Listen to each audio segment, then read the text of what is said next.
La estrategia es el camino del guerrero. En el libro de los 5 anillos, Miyamoto Musashi, el legendario samurái, revela sus enseñanzas sobre el combate, la disciplina y la maestría en cualquier arte.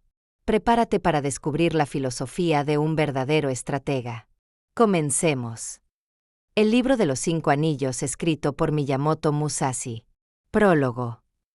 La ciencia de las artes marciales, llamada Escuela Individual de los Dos Cielos, es algo que me ha tomado muchos años mejorar. Ahora, con el deseo de revelar por primera vez en un libro, he subido al monte Ibato, en la provincia de Eigo, en Kyushu. Inclinándome hacia el cielo, presentando mis respetos a Kanon, me enfrento a Buda Soichimen Musashi no Kami, originario de la provincia de Mikawa, forjado en la senda del guerrero. Hoy, con 70 años cumplidos, miro atrás y veo el largo camino recorrido en la búsqueda de la perfección marcial. A los 13 años enfrenté mi primer duelo. Mi adversario, un espadachín de la Escuela del Viento Rápido llamado Saito Renji, cayó ante mi filo. Ese día comprendí que la espada no es solo un arma, sino un reflejo del alma. A los 16 años vencí a un poderoso artista marcial llamado Akiyama de la provincia de Tajima. A los 21 años fui a la capital y conocí a artistas marciales de todo el país. Me enfrenté en muchos duelos y nunca dejé de ganar. Tiempo después viajé de provincia en provincia, conociendo muchos artistas marciales que provenían de distintas escuelas. A pesar de que me he enfrentado más de 70 veces, jamás conocí la derrota en combate. Cada enfrentamiento, desde aquel primer duelo a los 13 años hasta mis 29, terminó con mi victoria. Sin embargo, al superar la treintena y mirar con detenimiento mis pasos, comprendí que mi triunfo no se debía únicamente a la destreza en las artes marciales. Quizás poseía una afinidad natural con este camino, una conexión innata con los principios que rigen el equilibrio del combate. Nunca desvié mi espíritu de la esencia de la espada, y tal vez, por eso, la victoria siempre estuvo de mi lado. También podía verse debido a los errores de otras escuelas. De cualquier forma, practiqué día y noche para alcanzar un principio aún más profundo y espontáneamente llegué a la ciencia de las artes marciales. En aquel momento tenía unos 50 años. Desde ese momento he pasado el tiempo sin tener una ciencia para investigar, confiando en la ventaja de la ciencia militar, al convertirla en la ciencia principal de las artes y habilidades. No tengo ningún maestro. Ahora, al escribir este libro, no he utilizado los viejos dichos del budismo o el confucianismo. Ni uso viejas historias de los registros militares o libros de ciencia militar. Con el cielo y Kanon como espejos, tomo el pincel y empiezo a escribir. A las 4 de la madrugada del 10º día, del 10º mes de 1643. El pergamino de la tierra. El pergamino de la tierra, las artes marciales, son la esencia del camino del guerrero. Tanto los generales como sus soldados deben comprender y practicar esta senda, pues es más que un simple oficio, es un modo de vida. Sin embargo, en estos tiempos, pocos son los que verdaderamente dominan con certeza el arte del combate. Antes de abordar este sendero, primero debemos comprender la naturaleza de un estilo de vida. El budismo busca guiar a las almas, mientras que el confucianismo moldea la sociedad a través de la enseñanza. Para el sanador, la medicina es su propósito. Un poeta expresa su espíritu a través de los versos. Otros encuentran su destino en la adivinación, el tiro con arco o los diversos oficios que enriquecen el mundo. Las personas practican las formas que más les gustan, desarrollando preferencias individuales. A muy pocos les agrada el estilo de vida marcial. En primer lugar, el camino de los guerreros significa el conocimiento de la cultura y las artes marciales. Aunque sean torpes en esto, los guerreros individuales deben fortalecer sus propias artes marciales para que en cada circunstancia sean algo práctico. La gente suele pensar que los guerreros solo tienen el pensamiento de estar preparados para morir. En cuanto a esta idea, no solo está limitada a los guerreros. Los monjes, las mujeres, los campesinos e incluso los que están por debajo de ellos conocen su deber. Se avergüenzan cuando lo descuidan y se resignan a morir. En ese sentido, no hay una diferencia. El modo de vida marcial que practican los guerreros consiste en superar a los demás en todo. Al obtener una victoria en un duelo individual o ganando una batalla contra varias personas, uno piensa en servir a los intereses de un superior, en cumplir sus propios deseos, en llegar a ser bien conocido o establecerse socialmente. Todo esto es posible gracias al poder de las artes marciales. Sin embargo, siempre existirán personas en el mundo que tengan el pensamiento de que, a pesar de que se aprendan artes marciales, estas no serán útiles cuando aparezca una necesidad real. Con respecto a esta preocupación, la verdadera ciencia de las artes marciales consiste en practicarlas de tal manera que sean útiles en cualquier momento y enseñarlas de tal forma que sean útiles en cada etapa de nuestra vida. Sobre la ciencia de las artes marciales. En China y Japón, los practicantes de esta ciencia han sido denominados maestros de las artes marciales. Los guerreros no deberían dejar de aprenderla. Las personas que actualmente se ganan la vida como artistas marciales únicamente se dedican al dominio de la espada. Los sacerdotes de los santuarios de Kashima y Katori, la provincia de Itachi, han establecido este tipo de escuelas, afirmando que sus enseñanzas han sido transmitidas por los dioses y viajan por muchos lugares transmitiéndolas a la gente. Sin embargo, esto es un fenómeno reciente. Entre las artes y los oficios que se conocen desde la antigüedad, el llamado arte de la ventaja ha sido incluido como un oficio. Por lo tanto, una vez que se habla de arte de la ventaja, no puede limitarse únicamente a la esgrima. Incluso esta no puede conocerse considerando únicamente el hecho de ganar mediante el arte de la espada. Individualmente, es imposible dominar la ciencia militar solo con ello. Tal y como yo analizo a la sociedad, las personas convierten las artes en productos comerciales, se consideran como una mercancía y también fabrica objetos como artículos de comercio. Al distinguir lo superficial y lo sustancial, me parece que esta actitud es menos real que la decoración. El campo de las artes marciales está repleto de ostentación, de popularización comercial y de aprovechamiento por parte de los que enseñan la ciencia y los que la estudian. El resultado debe ser, como alguien dijo, que las artes marciales amateurs son una fuente de heridas graves. Hay 4 caminos de la vida. El del caballero, agricultor, artesano y comerciante. El primero es el camino del agricultor. Ellos preparan todo tipo de herramientas agrícolas y pasan los años atendiendo a los cambios de las 4 estaciones. Ese es el camino del agricultor. El segundo pertenece a la vía del comerciante.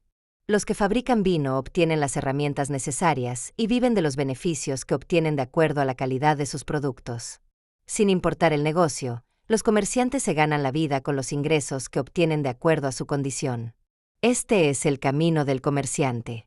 En tercer lugar, en lo que respecta al caballero guerrero, su camino implica la construcción de todo tipo de armas y la comprensión de sus propiedades y características. Esto es imprescindible para los guerreros. No dominar el armamento y comprender las ventajas específicas de cada arma indica una falta de práctica en un miembro de una casa guerrera. El cuarto es el camino del artesano. En cuanto al carpintero, implica la construcción hábil de todo tipo de herramientas, saber utilizarlas con destreza, dibujar planos mediante la escuadra y la regla, y ganarse la vida mediante la práctica cuidadosa del oficio. Estos son los 4 caminos de la vida. De los caballeros, los agricultores, los artesanos y los comerciantes. Explicaré la ciencia de las artes marciales comparándola con el camino del carpintero. El carpintero se utiliza como una metáfora en referencia a la idea de una casa. Hablamos de casas artísticas, militares o de las artes. Hablamos de una casa que se derrumba o que continúa. Nos referimos a una tradición, estilo o casa. Por lo tanto, ya que utilizamos la expresión casa, he mencionado el camino del maestro carpintero como una metáfora. La palabra carpintero se escribe con caracteres que significan gran habilidad o plan maestro, debido a que la ciencia de las artes marciales implica poseer una gran habilidad y una planificación maestra. Me refiero a ella comparándola con la carpintería. Si deseas aprender la ciencia de las artes marciales, reflexiona sobre este libro. Que el maestro sea la aguja, el alumno el hilo, y practica sin descansar. Comparar la ciencia de las artes marciales con la carpintería. Como el maestro carpintero es el organizador y superior general de los carpinteros, es su deber entender las regulaciones del país, averiguar las normas de la localidad y entender las reglas del propio establecimiento de carpintería. El maestro carpintero, el cual conoce todas las medidas y diseños de las estructuras, utiliza personas para construir casas. En este sentido, es semejante a un maestro guerrero. Al momento de elegir la madera para construir una casa, se puede utilizar una que sea recta, sin nudos y de buen aspecto para los pilares delanteros. La que tiene algunos nudos, pero es recta y fuerte, puede utilizarse para los pilares traseros. La que es algo débil, pero no tiene nudos y es de buen aspecto, se utiliza para los umbrales, los dinteles, las puertas y las mamparas. La que tiene nudos, es torcida y es fuerte, se utiliza con cuidado, considerando la resistencia de los distintos elementos de la casa. De esta forma, la construcción durará mucho tiempo. Incluso la madera anudada, torcida y débil puede convertirse en un andamio y posteriormente utilizarse como leña.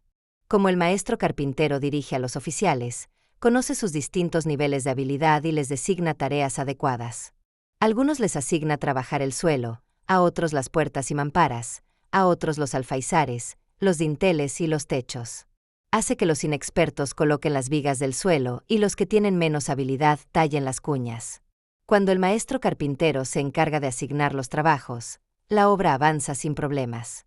La eficiencia y el progreso constante, la prudencia en todos los asuntos, el reconocimiento del verdadero valor, la identificación de los diferentes niveles de moral, la aplicación de la confianza y la comprensión de lo que se puede y no se puede esperar razonablemente son los asuntos que se encuentran en la mente del maestro carpintero. El principio de las artes marciales funciona de esta manera. La ciencia de las artes marciales. En cuanto a la carpintería, los soldados afilan sus propias herramientas, fabrican diversos objetos útiles y los guardan en sus cajas de herramientas. Recibiendo instrucciones de un maestro carpintero, tallan pilares y vigas con azuelas, afeitan suelos y estanterías con cepillos, incluso tallan calados y bajorrelieves. Asegurándose de que las medidas sean correctas, se ocupan de todas las tareas necesarias de manera eficiente. Esta es la norma de la carpintería. Cuando se ha desarrollado el conocimiento práctico de todas las habilidades del oficio, con el tiempo uno mismo puede convertirse en un maestro carpintero. Un hábito esencial para los carpinteros es tener herramientas afiladas y mantenerlas así constantemente. El carpintero debe utilizar estas herramientas con maestría, realizando cosas como santuarios en miniatura, estanterías, mesas, soportes de lámpara, tablas de cortar y tapas de olla. En esto consiste ser soldado. Hay que reflexionar detenidamente sobre ello. Los logros necesarios de un carpintero son evitar las torceduras, conseguir que las uniones encajen, planificar con habilidad, evitar la abrasión y procurar que después no haya un alabeo. Si deseas aprender esta ciencia, considera todo lo que escribo y piénsalo bien. Sobre la composición de este libro en 5 rollos. Diferenciando 5 cursos para así poder explicar sus principios en secciones individuales, he escrito este libro en 5 pergaminos, titulados Tierra, Agua, Fuego, Viento y Vacío. En el pergamino de la Tierra hay un resumen de la ciencia de las artes marciales y el análisis de mi escuela individual. La verdadera ciencia no puede alcanzarse únicamente con el dominio del esgrima. Conociendo lo pequeño a través de lo grande, se pasa de lo superficial a lo profundo. Como un camino recto nivela el contorno de la Tierra, llamo al primero el pergamino de la Tierra. El segundo es el pergamino del agua. Utilizando el agua como punto de referencia básico, se puede hacer que la mente sea fluida. El agua se ajusta a la forma del recipiente, ya sea cuadrado o redondo. Puede ser una gota o un océano. El agua tiene el color de una piscina profunda de tinte agua marina.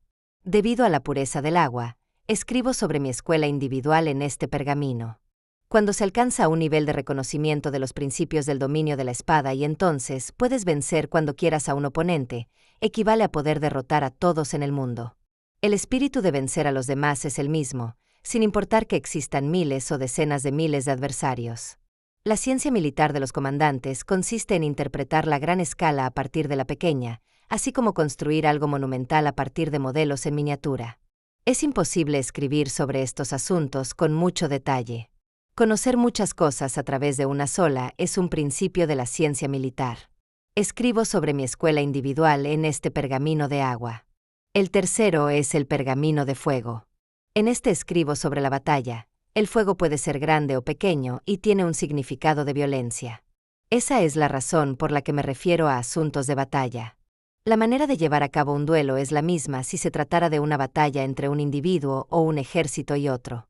Hay que analizar de forma reflexiva, con una conciencia global del panorama en su totalidad, así como una atención precisa a los pequeños detalles. La gran escala es fácil de observar, mientras que la pequeña no. En realidad, es imposible desviar el rumbo de un grupo grande de personas al mismo tiempo. Y la pequeña escala es difícil de conocer porque, En el caso de un individuo, solo existe una voluntad y los cambios pueden hacerse con rapidez. Esto hay que tenerlo muy en cuenta. Debido a que los asuntos en este pergamino de fuego son cosas que suceden en un instante, es esencial practicar diariamente para alcanzar una constancia, tratándolos como asuntos ordinarios, para que la mente permanezca inalterada. Por lo tanto, en este pergamino de fuego escribo sobre la competencia en la batalla. El cuarto es el pergamino del viento. La razón por la que utilizo el nombre de viento es porque no se trata de mi propia escuela. Allí escribo sobre las diversas escuelas de artes marciales en el mundo. En cuanto al uso de la palabra viento, esta significa estilo o manera, sobre todo al hablar de cosas como el estilo antiguo, contemporáneo y las diversas casas. Por lo tanto, aquí escribo sobre las técnicas de las diversas escuelas de artes marciales del mundo. Esto es viento. Si no comprendes realmente a los demás, difícilmente podrás alcanzar tu propia comprensión. En la práctica de toda forma de vida y de tipo de trabajo, existe un estado mental llamado el del desviado. Aunque te esfuerces todos los días y con cuidado en el camino elegido, si tu corazón no está de acuerdo con él, entonces a pesar de que creas que estás en buen camino, desde el punto de vista de lo recto y duradero no será un camino verdadero. Si no persigues un camino genuino hasta realizarlo, entonces un poco de desviación en la mente se convertirá en una gran deformación. Reflexiona sobre esto. No es extraño que el mundo considere que las artes marciales consisten únicamente en el manejo de la espada. En lo que respecta a los principios y prácticas de mis artes marciales, es un asunto totalmente diferente. Escribo sobre otras escuelas en este pergamino del viento, para así dar a conocer las artes marciales del mundo. El quinto es el pergamino del vacío. Se titula así porque una vez que hablamos de vacío, ya no podemos definir las profundidades interiores en términos de la entrada superficial. Habiendo alcanzado un principio, uno se desprende de éste. Así se tiene independencia en la ciencia de las artes marciales, y se logra con naturalidad las maravillas. Diferenciando el ritmo cuando llega el momento, se golpea y se puntúa espontáneamente. Todo esto es el camino del vacío. En el pergamino del vacío, escrito sobre la entrada espontánea en la verdadera vía. Sobre el nombre de esta escuela individual, 2 espadas. Hablamos de 2 espadas porque es el deber de todos los guerreros, comandantes y soldados por igual. Llevar 2 armas. Antiguamente se llamaban tashi y katana, o la gran espada. Hoy en día se llaman katana y wakizashi, o la espada y el brazo lateral. No es necesario discutir con detalle el asunto de los guerreros que llevan estas 2 espadas. En Japón, los guerreros acostumbran a llevarlas a los costados, sepan o no algo de ellas. Llamo a mi escuela 2 espadas en una para transmitir sus ventajas. En cuanto a la lanza o la alabarda, se consideran equipos adicionales. Forman parte de las herramientas del guerrero. Para los principiantes de mi escuela, lo que realmente se hace es practicar la ciencia utilizando ambas espadas, la larga en una mano y la corta en la otra. Cuando tu vida está en peligro, desearás utilizar todas tus herramientas. Ningún guerrero debería estar dispuesto a morir con sus espadas al lado, sin haberlas usado. Sin embargo, cuando sostienes algo con ambas manos, no puedes moverlas con libertad hacia la derecha o la izquierda. Mi propósito es que te acostumbres a blandir la espada larga con una sola mano. En el caso de las armas grandes, como la lanza y la alabarda, no hay elección. Pero las espadas largas y cortas son armas que pueden sostenerse con una sola mano. El problema de sostener la espada con las 2 manos es que no sirve para ir a caballo, ni para correr a toda prisa, ni para ir por terrenos pantanosos, campos embarrados, llanuras pedregosas, senderos espinados o lugares repletos. Cuando tienes un arco o una lanza en la mano izquierda, o cualquier otra arma que estés sosteniendo, utilizas el sable largo con una mano. Por lo tanto, agarrarlo con ambas manos no es la manera correcta. Cuando sea imposible dar un golpe mortal con una sola mano, utiliza las 2 para hacerlo. No debe implicar mucho esfuerzo. 2 espadas es una forma de aprender a manejar el sable largo con una sola mano, cuyo propósito es acostumbrar a la gente a utilizar una sola extremidad. Al principio, la espada larga parece pesada y poco manejable. Pero todo es así cuando se utiliza por primera vez. Un arco es difícil de tensar y una alabarda es complicada de blandir. En cualquier caso, cuando te acostumbras a cada arma, te vuelves más fuerte con el arco y adquieres la habilidad de manejar la espada larga. Así, cuando alcanzas el poder de la vía, se vuelve fácil de dominar. Blandir la espada o sable largo con una gran velocidad no es la forma correcta, como se aclarará en la segunda sección, perteneciente al pergamino del agua. El sable largo debe blandirse en lugares amplios y el sable corto en espacios reducidos. Esta es la idea básica del camino para empezar bien. En mi escuela individual se puede obtener la victoria con el sable largo y con el corto. Por esta razón, el tamaño del sable largo no es algo fijo. El camino de mi escuela es el espíritu de obtener victoria utilizando cualquier medio. Es mejor utilizar 2 espadas. Que una sea larga cuando te enfrentas solo contra un grupo numeroso. También es ventajoso cuando se toman prisioneros. No es necesario escribir demasiado sobre este tipo de asuntos. De cada parte se deducen innumerables cosas. Cuando se domine la práctica de la ciencia de las artes marciales, no habrá nada que no vea. Hay que reflexionar detenidamente sobre esto. Sobre el conocimiento de los principios de las palabras de las artes marciales. En este camino, aquel que ha aprendido a utilizar la espada larga suele llamarse, en nuestra sociedad, artista marcial. En la profesión de las artes marciales, el que sabe disparar bien un arco se llama arquero, mientras el que ha aprendido a usar un arma se llama artillero. El que utiliza bien una lanza se llama lancero, mientras el que ha aprendido a usar una alabarda se llama alabardero. Si siguiéramos este patrón, aquel que ha aprendido el camino de la espada se llamaría espadachín o espadachín lateral, debido a que el arco, el arma, la lanza y la alabarda son herramientas de los guerreros. Todas ellas son vías de las artes marciales. Sin embargo, es lógico hablar de artes marciales en relación a la espada larga, ya que la sociedad y los individuos se ordenan a través de los poderes de la espada larga. Este es el origen de las artes marciales. Cuando hayas alcanzado el poder de la espada larga, podrás vencer a 10 hombres sin recibir ayuda. Cuando es posible vencer a esa cantidad de personas solo, entonces es posible vencer a 1000 hombres ayudado por 100, y derrotar a 10.000 hombres con 1000. Por lo tanto, en las artes marciales de mi escuela individual, es lo mismo para un hombre que para 10.000. Todas las ciencias de los guerreros, sin excepción, se llaman artes marciales. En cuanto a los caminos, hay confucianos, budistas, conocedores del té, maestros de la etiqueta o bailarines. Estas cosas no existen en el camino de los guerreros, pero aunque no sea tu sendero, si tienes un amplio conocimiento de los caminos, los encontrarás en todo lado. En cualquier caso, como seres humanos, es esencial que cada uno de nosotros practique y mejore su camino individual. Sobre el conocimiento de las ventajas de las armas en las artes marciales. Al distinguir las ventajas de las herramientas de los guerreros encontramos que, sin importar cuál sea el arma, hay un momento y una situación en la que es apropiada. La espada lateral o espada corta es adecuada en lugares reducidos o en la batalla cuerpo a cuerpo cuando te acercas a un oponente. La espada larga suele tener usos apropiados en cualquier situación. La alabarda parece ser inferior a la lanza en un campo de batalla. La lanza es la vanguardia, la alabarda la retaguardia.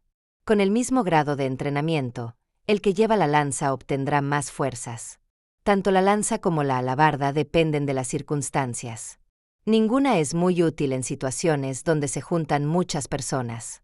Ni siquiera son apropiadas para tomar prisioneros. Deben conservarse para ser usadas en el campo de batalla. Son armas esenciales en el enfrentamiento campal. Sin embargo, si se aprende a utilizar en el interior, centrando la atención en detalles insignificantes y perdiendo así el camino real, difícilmente serán adecuadas. El arco también es adecuado en el campo de batalla, sobre todo para realizar ataques y retiradas estratégicas. Como se puede disparar rápidamente desde las filas de los lanceros y otros, es muy bueno para la batalla en campo abierto. Sin embargo, es inadecuado para asaltar un castillo y para situaciones en las que el adversario se encuentra a más de 40 metros de distancia.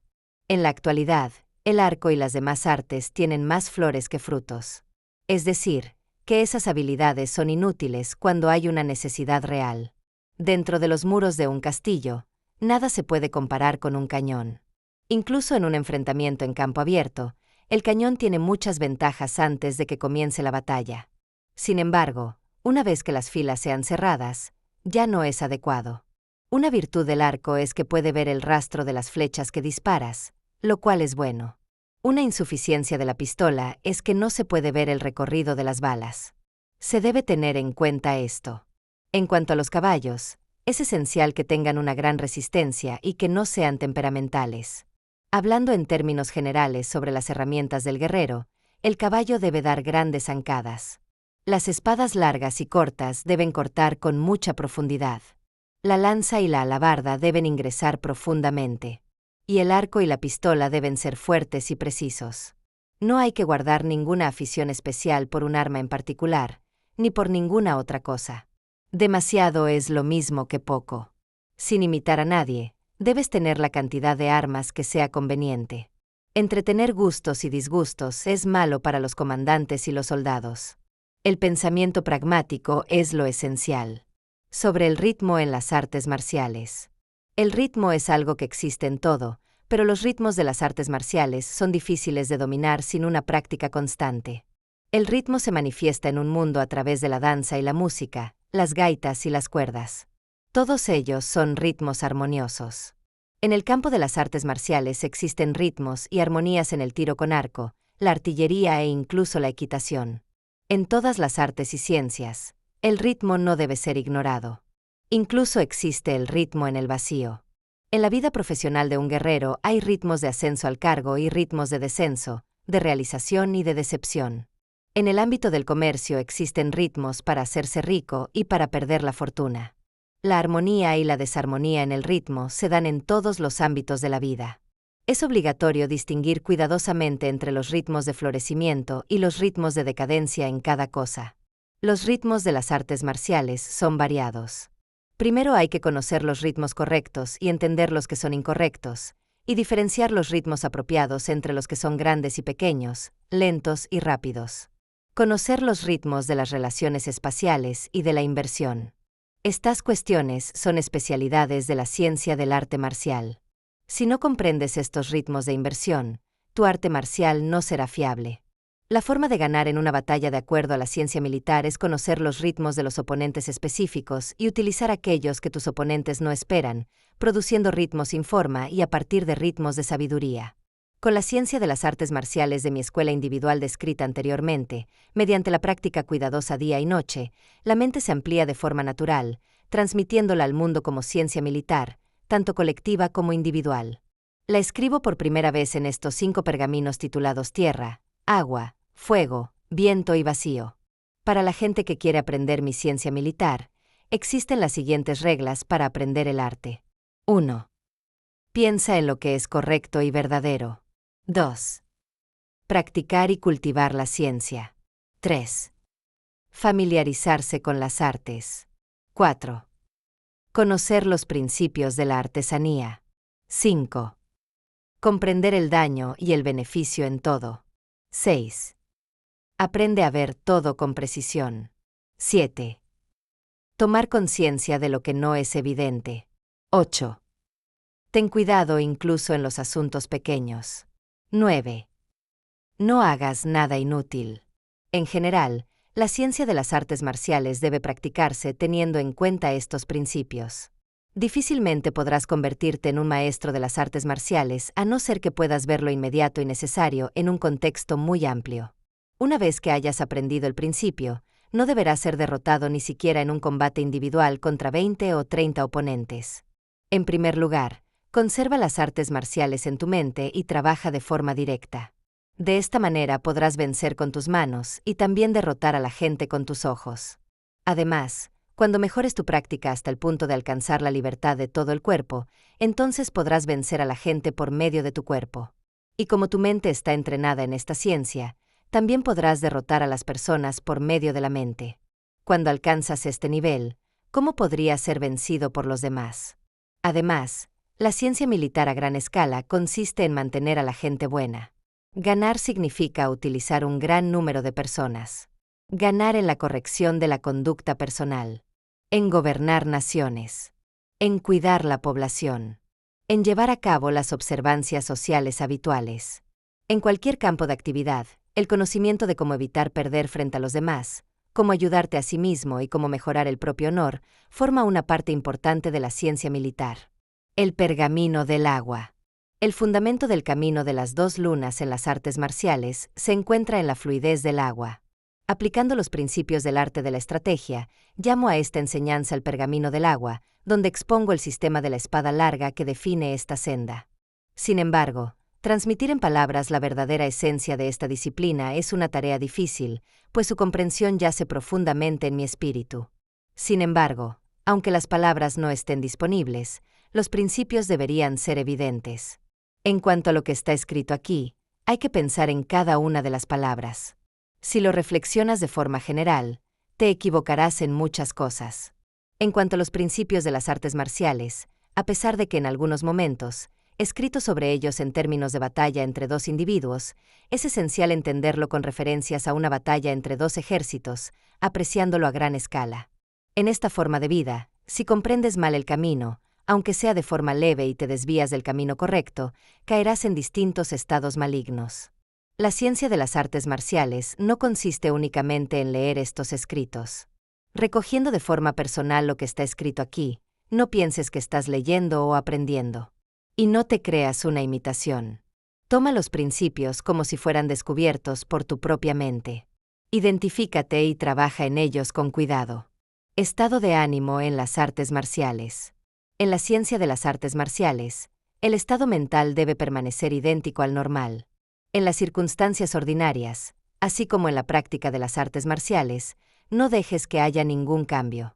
Con la mente abierta y directa, ni tensa o relajada, concentrando tu concentración para que no haya ningún desequilibrio, disfruta este momento de tranquilidad con plenitud, para que la relajación no se detenga ni un instante. Incluso cuando está en calma. Tu mente no se mantiene quieta y cuando parece apurada, en realidad no lo está. La mente no es arrastrada por el cuerpo y el cuerpo no es arrastrado por la mente. Presta atención a la mente, no al cuerpo. Que en tu mente no haya insuficiencia ni exceso. Aunque tengas un corazón débil en apariencia, que sea fuerte en tu interior y no dejes que los demás vean tu mente.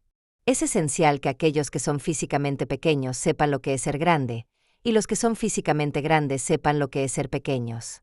Si eres físicamente grande o pequeño, es esencial que no conserves en tu mente prejuicios objetivos. Haz que tu mente interior esté despejada y abierta, colocando tu intelecto en un plano más amplio. Es importante perfeccionar la inteligencia y la mente con cuidado, una vez que hayas agudizado tu intelecto hasta llegar al nivel que puedas ver lo que en el mundo es verdadero o no, distinguir lo que es bueno o malo, con experiencia en diversos campos y seas incapaz de dejarte engañar en absoluto por la gente del mundo. Entonces tu mente se impregnará del conocimiento y la sabiduría de la arte de la guerra. Dominar el arte de la guerra tiene algo especial. Es imprescindible comprender sus principios y aprender a mantener la mente impasible incluso en el momento más importante de la batalla. El porte físico en las artes marciales. En cuanto al aspecto físico, tu rostro no debe estar inclinado hacia abajo, arriba o a un costado. Tu mirada debe ser firme. No arrugues la frente. Aunque si puedes, haz un surco entre las cejas. Mantén los ojos inmóviles y trata de no parpadear. Estrecha la mirada ligeramente. La idea es mantener la expresión serena en el rostro. La nariz recta, la barbilla ligeramente hacia adelante. La nuca debe mantenerse erguida, con la fuerza concentrada en ese lugar. Sintiendo todo el cuerpo desde los hombros hacia abajo, como si fuera uno solo. Baja los hombros. Mantén la columna vertebral recta y no dejes que las nalgas sobresalgan. Concentra la fuerza en la parte inferior de las piernas, desde las rodillas hasta la punta de los pies. Tensa el abdomen para que la cintura no se doble. Existe una enseñanza llamada apretar la cuña, que significa que el abdomen se sujeta con la vaina de la espada corta de tal manera que el cinturón no se afloja. En general, es esencial que tu porte ordinario sea el que utilizas en las artes marciales. Esto debe ser considerado con mucho cuidado. El enfoque de los ojos en las artes marciales, los ojos deben enfocarse de tal manera que se aumente el alcance y la amplitud de la visión. La observación y la percepción son dos cosas muy distintas. El ojo que observa es más fuerte y el que percibe es más débil. Una especialidad de las artes marciales es ver cerca lo que está lejos y ver lejos lo que está cerca. En las artes marciales es importante estar atento a las espadas de los oponentes y aún así no mirarlas en absoluto. Esto requiere mucho trabajo. Esta cuestión de enfocar los ojos es la misma en la ciencia militar a pequeña y a gran escala. Es imprescindible ver hacia ambos lados, sin mover los globos oculares. Habilidades como estas son difíciles de dominar en un primer intento. Recuerda lo que está escrito aquí. Acostúmbrate a este enfoque ocular y descubre el estado donde este no cambia en ninguna circunstancia. Empuñando la espada larga. Al sostener la espada, el pulgar y el índice agarran con ligereza. El dedo medio no presiona ni con fuerza ni con debilidad, mientras que el cuarto dedo y el meñique se mantienen firmes. No debe haber algún tipo de relajación en la mano. La espada larga debe utilizarse pensando en que es un objeto que mata a los oponentes, que no haya ningún cambio en la empuñadura, ni siquiera cuando se golpea a los adversarios. La mano no debe moverse. Cuando golpees la espada de un oponente, la bloquees o la inmovilices, solo el pulgar y el índice deben cambiar un poco. Siempre debes agarrar la espada con el pensamiento de matar. Tu agarre al cortar algo para probar tu arma y tu agarre al acuchillar en combate no deben ser diferentes a como si sostuvieras la espada para matar a un hombre. En general, hay que evitar la fijación y la atadura, ya sea en la espada como en la mano. La fijación es el camino hacia la muerte, la fluidez hacia la vida. Esto es algo que debe entenderse bien. Sobre el trabajo de pies. En el movimiento de los pies debes pisar fuerte con los talones y dejar un poco de margen en los dedos. Aunque tus pasos pueden ser largos o cortos, lentos o rápidos según la situación, deben mantenerse normal. Deben evitarse los pasos voladores, inseguros y los que se conoce como pata de gallo. Entre los elementos importantes de esta ciencia, se encuentra lo que se denomina pisada complementaria, la cual es esencial. El paso complementario significa que no solo se mueve el pie. Cuando uno hace un corte, cuando se tira hacia atrás e incluso cuando se inmoviliza, se da un paso a la derecha y a la izquierda utilizando pasos complementarios. Asegúrate de no pisar con un solo pie. Esto exige un análisis muy atento. 5 tipos de guardia. Los 5 tipos de guardia son la posición superior, la posición media, la posición inferior, la guardia derecha y la guardia izquierda. Aunque la guardia puede dividirse en 5 tipos, todos ellos tienen como objetivo matar a la gente. No existen otros tipos de guardia. Sin importar la guardia que adoptes, no pienses como si estuvieras en ella. Más bien, considérala como parte de un acto de matar. La adopción de una guardia grande o pequeña depende de la situación. Haz lo que sea más conveniente para ti. Las posiciones superiores, medias e inferiores son guardias sólidas, mientras que las 2 laterales son fluidas. Las guardias derecha e izquierda sirven para lugares donde no hay espacio por encima o a los costados. Adoptar la guardia derecha o izquierda se decide de acuerdo a la situación. Lo esencial en este camino es darse cuenta de que la guardia más completa es la posición media. La posición central es la más importante. Piensa en esto en términos de ciencia militar a gran escala. Al centro es el asiento del general, mientras que detrás de él están las otras 4 guardias. Esto debe ser examinado con cuidado. El camino de la espada larga. Conocer la vía de la espada larga significa que, incluso cuando agarras tu espada con 2 dedos, sabes cómo hacerlo y puedes blandir con facilidad. Cuando tratas de usar tu espada con rapidez, te alejas de la vía de la espada larga y por eso es difícil utilizarla. La idea es usar el arma con calma para que sea fácil hacerlo. Cuando tratas de blandir una espada larga con rapidez, de la forma en que lo harías al usar un abanico o una espada corta, te desvías del camino de la espada larga, por lo que es difícil manejarla.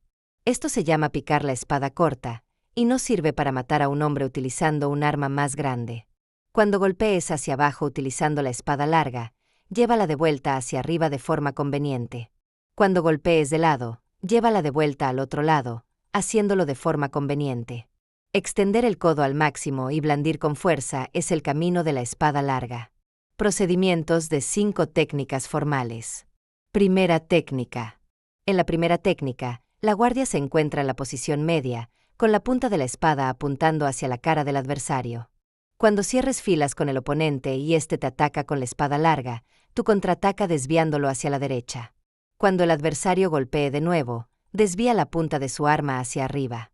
Tu espada, que ahora ha rebotado hacia abajo, debe permanecer así hasta que el adversario vuelva a golpear, logrando impactar las manos del adversario desde abajo.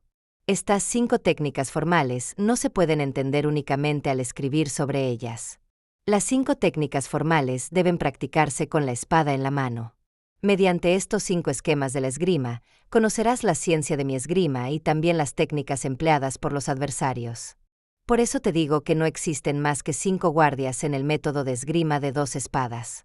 El entrenamiento y la práctica son imprescindibles. Segunda técnica. En la segunda técnica de esgrima, la guardia se encuentra en una posición superior y se golpea el adversario en el mismo momento en que éste intenta atacarte. Si tu espada no alcanza al oponente, déjala ahí por el momento hasta que él vuelva a golpear y entonces impacta desde abajo, realizando un movimiento hacia arriba. El mismo principio se aplica cuando vuelves a golpear. En esta técnica hay varios estados de ánimo y ritmos. Si practicas el entrenamiento de mi escuela individual, aplicando lo que contiene esta técnica, obtendrás un conocimiento profundo de las 5 formas de esgrima y serás capaz de ganar en cualquier circunstancia. Esto requiere mucha práctica. Tercera técnica. En la guardia de la tercera técnica, la espada se mantiene en una posición baja, con la sensación de tener control. Mientras el adversario golpea, tú atacas sus manos desde abajo. Al impactar sus extremidades, el adversario vuelve a golpear. Mientras intenta derribar tu espada, súbele al ritmo y luego corta sus brazos lateralmente después de que te haya atacado. El objetivo es derribar al adversario de una sola vez desde la posición inferior justo cuando él golpea. La guardia con la espada en la posición inferior es algo que se encuentra al principio y en una parte más avanzada en el curso de la realización de esta ciencia. Se debe practicar teniendo la espada en la mano. Cuarta técnica. En la guardia de la cuarta técnica, la espada se mantiene horizontalmente hacia el lado izquierdo, para así golpear las manos del adversario desde abajo cuando éste intente atacar. Cuando el adversario desee derribar tu espada, al impactar hacia arriba moviéndose desde abajo, bloquea la trayectoria de su arma con la idea de golpear sus manos y corta en diagonal hacia arriba, hacia su hombro. Esta es la forma correcta de manejar una espada larga. Y también es la manera de ganar bloqueando el movimiento de la espada del oponente si intenta golpear de nuevo. Se debe considerar esto con mucho cuidado. Quinta técnica. En el quinto procedimiento, la espada se mantiene horizontalmente a tu lado derecho. Cuando observas la ubicación del ataque del adversario, balanceas tu espada desde el costado inferior en diagonal, yendo hacia arriba hasta la posición de guardia superior, y luego aplicas un tajo directamente desde arriba. Esto es esencial para perfeccionar el uso de la espada larga. Cuando puedas utilizar una espada mediante esta técnica, entonces podrás blandir un arma larga y pesada con libertad. Estas 5 técnicas formales no deben ser escritas con mucho detalle. Para comprender el uso de la espada larga en mi escuela, y también para entender en general los ritmos y diferenciar las técnicas de esgrima de los adversarios, utiliza primero estas 5 técnicas para desarrollar tus habilidades con constancia. Incluso, cuando luches con otros oponentes, perfeccione el uso de la espada larga, conociendo la mente de los oponentes, utilizando varios ritmos y obteniendo la victoria de cualquier manera. Se requiere una reflexión muy cuidadosa para esto. Sobre la enseñanza de tener una posición sin posición. Tener una posición sin posición o una guardia sin guardia significa que la espada larga no debe mantenerse en una sola posición fija. Sin embargo, debido a que existen 5 formas de utilizar la espada, las posiciones de guardia deben ajustarse a cada una. El lugar en el que se sostiene el arma depende de la relación con el adversario y del lugar, y debe acomodarse a la situación, sin importar dónde se sostenga. La idea es hacerlo de manera que sea fácil eliminar al oponente. En algunas ocasiones, la posición de la guardia superior se baja un poco para que se convierta en la posición media, mientras que la posición de guardia media puede elevarse dependiendo de la ventaja de la misma para que se convierta en una posición superior. A veces, la posición de guardia inferior también se eleva un poco, para convertirse en la posición media. De igual forma, las 2 posiciones de la guardia lateral pueden desplazarse un poco hacia el centro, dependiendo de la posición en la que se encuentre respecto a su oponente, lo que permite la posición de la guardia media o inferior. En este sentido, el principio es tener una posición de guardia sin posición. En todo momento, cuando tomas la espada, la idea es matar a un oponente. Aunque puedas atrapar, golpear o bloquear el sable del adversario, o atarlo y detenerlo, todos estos movimientos serán oportunidades para herir al oponente. Es necesario comprender esto. Si piensas en atrapar, golpear, bloquear, atar o detener, serás incapaz de matar. Es sumamente crucial pensar en todo como una oportunidad para eliminar al otro. Hay que tenerlo muy en cuenta. En la ciencia militar a gran escala, la disposición de las tropas es también una cuestión de posicionamiento. Cada caso es una oportunidad para ganar en la guerra. La fijación es mala. Se debe trabajar esto con profundidad. Derribar a un oponente en un solo golpe. Entre los ritmos utilizados para golpear a un adversario, existe lo que se denomina golpe único. Al encontrar una posición en la que se pueda alcanzar al oponente, viendo que éste no ha determinado qué hacer, se golpea de forma directa, lo más rápido posible, sin mover el cuerpo ni fijar la tensión demasiado. El golpe con el que se arremete contra un adversario antes de que éste haya pensado si va a retroceder, parar o golpear, se denomina golpe único. Después de que haya aprendido bien este ritmo, debes practicar el golpe intermedio con rapidez. El ritmo de la segunda primavera. El ritmo del segundo resorte se produce cuando estás a punto de golpear y el adversario retrocede con rapidez o se detiene el ataque. Finge un golpe y luego ataca al adversario cuando éste se relaja después de haber estado tenso. Este es el golpe del segundo resorte. Será muy difícil dominar este ataque con la simple lectura de este libro. Es algo que se comprende cuando se ha recibido la instrucción práctica adecuada. Golpear sin pensar y sin forma. Cuando tu oponente va a golpear y tú también vas a hacerlo, tu cuerpo y tu mente están a la ofensiva. Tus manos salen espontáneamente del espacio golpeando con mayor velocidad y fuerza. Esto se conoce como golpear sin pensamiento ni forma y es el golpe más potente que hay. Por lo tanto, es algo que hay que aprender y perfeccionar en la práctica. El golpe de agua que fluye. El golpe de agua fluyente se utiliza cuando te enfrentas a un oponente y éste intenta alejarse, esquivar o parar tu espada con rapidez. Vuélvete expansivo con tu cuerpo y balanceas tu espada desde atrás de una manera totalmente relajada, como si hubiera alguna vacilación y ataca con un golpe grande y poderoso. Una vez que se ha aprendido este golpe, es muy fácil de hacer.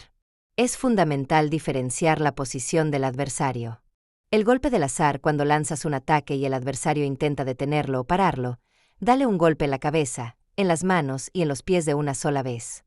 Golpear donde puedas con un solo ataque de la espada se denomina golpe de oportunidad. Cuando aprendes esta técnica, siempre te será útil. Es algo que requiere una reflexión precisa en el desarrollo de un duelo. El golpe de chispa. El golpe de chispa se produce cuando la espada del adversario y la tuya se encuentran y atacas con la mayor fuerza posible, sin levantar el alma en ningún momento. Hay que golpear con rapidez, aplicando fuerza con las piernas, el torso y las manos. Este golpe es difícil de usar sin una práctica repetida. Si lo utilizas a la perfección, tendrás un poderoso impacto. El golpe del follaje carmesí. La idea del denominado golpe del follaje carmesí es derribar la espada del adversario y apoderarse de ella. Cuando un oponente está blandiendo una espada ante ti con la intención de golpear o atrapar, ataca la espada del oponente con fuerza. Tu ánimo de golpear debe ser el de golpear sin pensamiento y sin forma. O incluso golpear con chispa. Si continúas de cerca esta técnica golpeando con la punta de la espada hacia abajo, kisakisagari, será inevitable que la espada de tu oponente caiga. Si utilizas este golpe a la perfección, es fácil derribar una espada. Se debe practicar mucho. El cuerpo en lugar de la espada. En este sentido, el cuerpo también puede llamarse el cuerpo que ocupa el lugar de la espada. En general, cuando tomas la ofensiva, tu espada y tu cuerpo no se lanzan al mismo tiempo. De acuerdo a las posibilidades que tengas de golpear al adversario, adoptas una postura ofensiva con tu cuerpo y tu espada golpea sin depender de él. A veces se puede golpear con la espada sin que el cuerpo se mueva, pero generalmente el cuerpo pasa primero la ofensiva, seguido por el ataque de la espada. Esto requiere una cuidadosa observación y práctica. Golpear y alcanzar. Me refiero a dos cosas muy diferentes cuando hablo de golpear y alcanzar. El sentido de golpear es que, sin importar el ataque que se utilice, se realiza un golpe deliberado y seguro. Alcanzar puede significar chocar con alguien, incluso si golpeas a un oponente con tanta fuerza que muere en el acto. Esto es alcanzar. Un golpe ocurre cuando de manera consciente y deliberada das el golpe que pretendes dar. Esto requiere examen y reflexión. Alcanzar a un oponente en las manos o en las piernas significa golpear primero, con el fin de realizar un poderoso golpe después de atacar. Alcanzar significa algo así como tantear. Si realmente aprendes a dominar esto, será algo extraordinario. Sin embargo, requiere mucho trabajo. El cuerpo del mono de brazos cortos. La postura del mono de brazos cortos significa no extender la mano. La idea es que cuando te acercas a un oponente, lo hagas con rapidez, antes de que el oponente golpee, sin extender la mano en absoluto. Cuando se desea llegar hacia adelante, el cuerpo indudablemente se echa hacia atrás, así que la idea es mover con rapidez todo el cuerpo para entrar en la defensa del adversario. Es fácil ingresar desde la distancia del brazo. Esto se debe estudiar cuidadosamente. El cuerpo pegajoso. El cuerpo pegajoso significa meterse dentro y pegarse rápido a un oponente. Cuando ingresas al interior de las defensas del enemigo, te pegas fuerte con la cabeza, el cuerpo y las piernas. La mayoría de las personas consiguen hacerlo rápidamente con la cabeza y las piernas, pero el cuerpo se retrasa. Pegarse a un oponente significa que te acerques tanto que no hay espacio entre sus cuerpos. Esto debe investigarse con mucho cuidado. Comparación de la altura. Comparar la altura significa que cuando te acercas a un oponente, en cualquier circunstancia, extiendes las piernas, la cintura y el cuello, para que tu cuerpo no se contraiga. Al acercarte con firmeza, alineas tu cara con la del oponente, como si estuvieras comparando la altura y demostrando ser el más alto de los dos. Lo importante es aumentar tu altura y acercarte con fuerza. Esto requiere mucha dedicación. Adherirse. Cuando tu oponente y tú atacan y él recibe tu golpe, debes acercarte con tu espada pegada a la de él. Adherirse significa que la espada es difícil de apartar. Debes acercarte sin demasiada fuerza. Debes adherirte la espada del adversario como si estuvieras pegado, sin importar lo silencioso que sea tu movimiento. Existe el estar adherido a la inclinación. Adherirse es más fuerte que la inclinación. Hay que distinguir estas cosas. El golpe al cuerpo es cuando te acercas al lado de un oponente y lo golpeas con tu cuerpo. Girando la cara ligeramente hacia un lado y empujando el hombro izquierdo hacia adelante, lo impactas con el pecho. Al hacer el golpe, utiliza toda la fuerza posible con tu cuerpo. Lo importante es cerrar con un salto el momento de máxima tensión. Una vez que hayas aprendido a acercarte de esta manera, puedes hacer que un oponente retroceda varios metros. Incluso es posible golpear al enemigo tan fuerte que termina muriéndose. Esto requiere una formación y una práctica exhaustivas. 3 paradas. Cuando atacas a un adversario para detener el golpe de su espada, haciendo como si lo lastimaras en los ojos, lanza su arma hacia la derecha con tu espada, deteniéndola de esa forma. También existe lo que se conoce como la parada de puñalada. Al hacer como si fueras a apuñalar al oponente en el ojo derecho, con la idea de cortarle el cuello, detienes el golpe de la espada del oponente con una estocada. Además, cuando un oponente golpea y tú te acercas con una espada más corta, sin prestar mucha atención a parar el ataque, te acercas como si fueras a golpear a tu oponente en la cara con la mano izquierda. Estas son las 3 paradas. Al cerrar la mano izquierda en un puño, debes pensar en ello como si estuvieras golpeando a tu oponente en la cara. Esto es algo que requiere un entrenamiento y una práctica constantes. Apuñalar la cara. Cuando estás empatado con un adversario, es esencial que sigas pensando en apuñalarle la cara con la punta de tu espada durante los intervalos de los golpes del arma del oponente y los tuyos. Cuando tengas la intención de apuñalar a tu oponente en la cara, él tratará de apartar su rostro y su cuerpo. Cuando consigues que tu oponente se aleje, existen varias ventajas, de las que puedes aprovecharte para ganar. Debes trabajar esto con profundidad. En medio de la batalla, si el adversario intenta apartarse, entonces ya has ganado. Por lo tanto, es obligatorio no olvidar la táctica de apuñalar la cara. Esto debe practicarse en el curso de la práctica de las artes marciales. Apuñalar el corazón. El apuñalamiento en el corazón se utiliza cuando se lucha en un lugar en donde no hay espacio suficiente para cuchillar por encima o los costados, por lo que se apuñala el adversario. Para evitar que la espada del adversario te alcance, se debe girar el filo de tu espada directamente hacia el oponente, echándole hacia atrás para que la punta no se desvíe y clavándole en el pecho del enemigo. Este movimiento se utiliza especialmente cuando estás cansado o cuando tu espada no corta. Es imprescindible saber hacerlo con maestría. El grito. Un grito y un chillido se utilizan siempre que se lanza un ataque para vencer a un adversario. Y cuando éste contraataca, subiendo desde abajo como si fueras a apuñalar al adversario, se da un contragolpe. En cualquier caso, se golpea con un grito y un chillido de forma sucesiva y rápida. Lo importante es apuñalar hacia arriba con un grito y luego atacar con este. Este movimiento se puede utilizar en cualquier momento durante una batalla. La forma de llorar y gritar es levantar la punta de la espada con el sentido de apuñalar y luego acuchillar de una vez, inmediatamente después de subirla. Hay que practicar bien el ritmo y examinarlo con cuidado. La parada de bofetada. Cuando intercambias ataques con un oponente durante un duelo, golpeas la espada del oponente con tu propia espada mientras él también golpea. Esto se llama la parada de bofetada. La idea no es golpear con fuerza ni atrapar y bloquear. Respondiendo al golpe de la espada del oponente, atacas la espada que golpea e inmediatamente después, arremetes contra el oponente. Es esencial que seas el primero en golpear y atacar. Si el ritmo de tu golpe de parada es el adecuado, no importa la potencia con la que ataques a tu adversario. Mientras tengas la intención de golpear, la punta de tu espada no será vencida.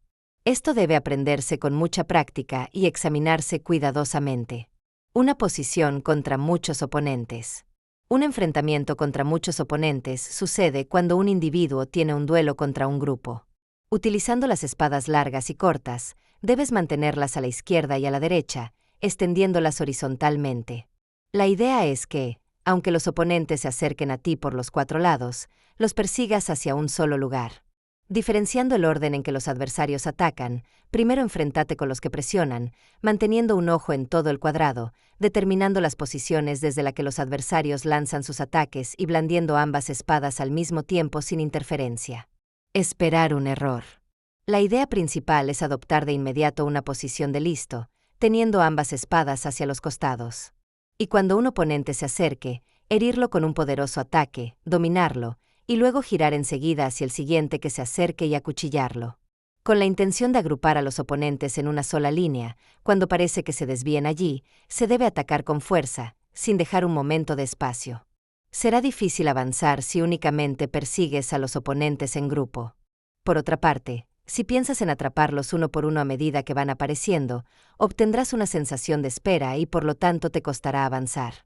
La cuestión es ganar dándote cuenta del ritmo de los adversarios y sabiendo dónde se rompen. Si se reúne un grupo de practicantes de vez en cuando, y se aprende a acorralarlos, es posible enfrentarse a un oponente o a 10, o incluso a 20 con total tranquilidad. Para ello es necesario practicar y examinar a fondo la situación.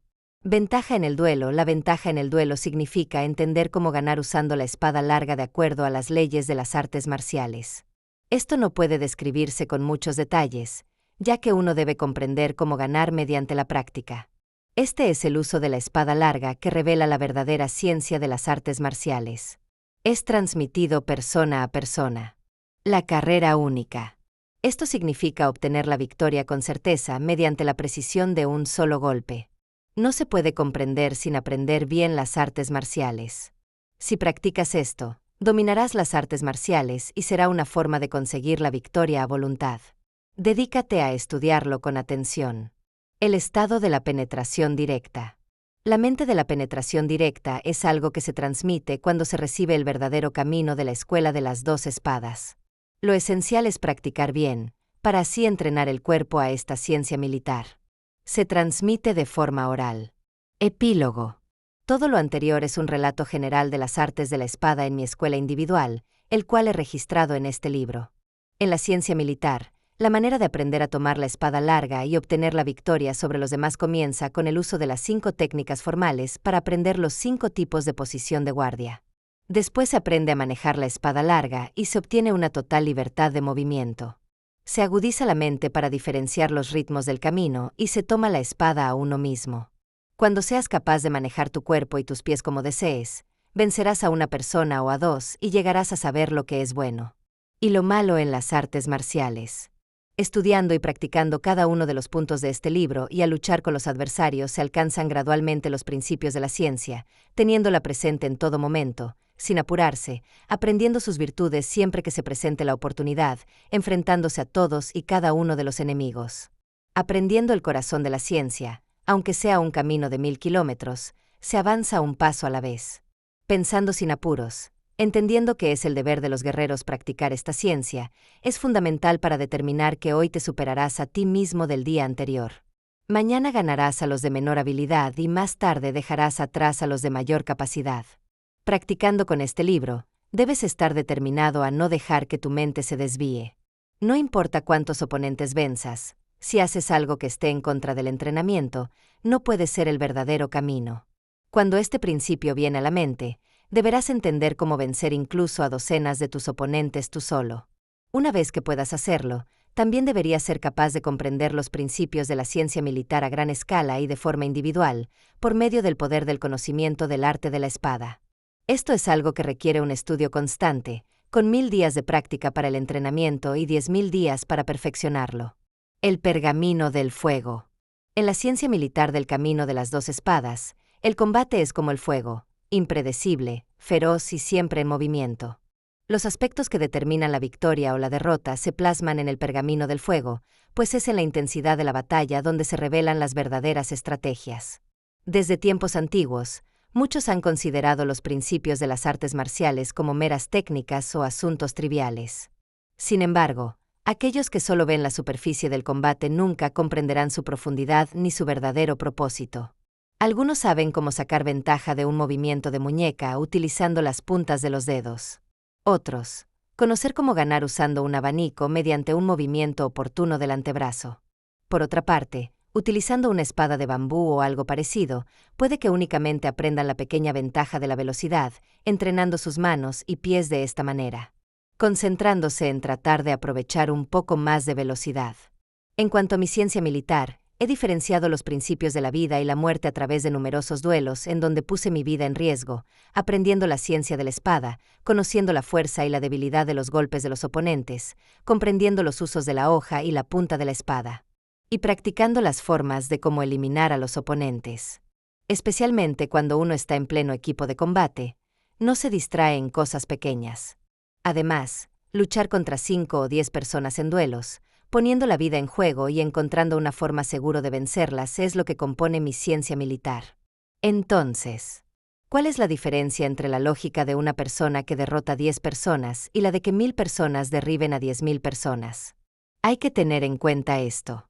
Sin embargo, es posible reunir a 1000 o 10.000 personas para practicar diariamente y así aprender esta ciencia. A pesar de que te ejercites solo con una espada, evalúa el conocimiento de la táctica de todos los adversarios.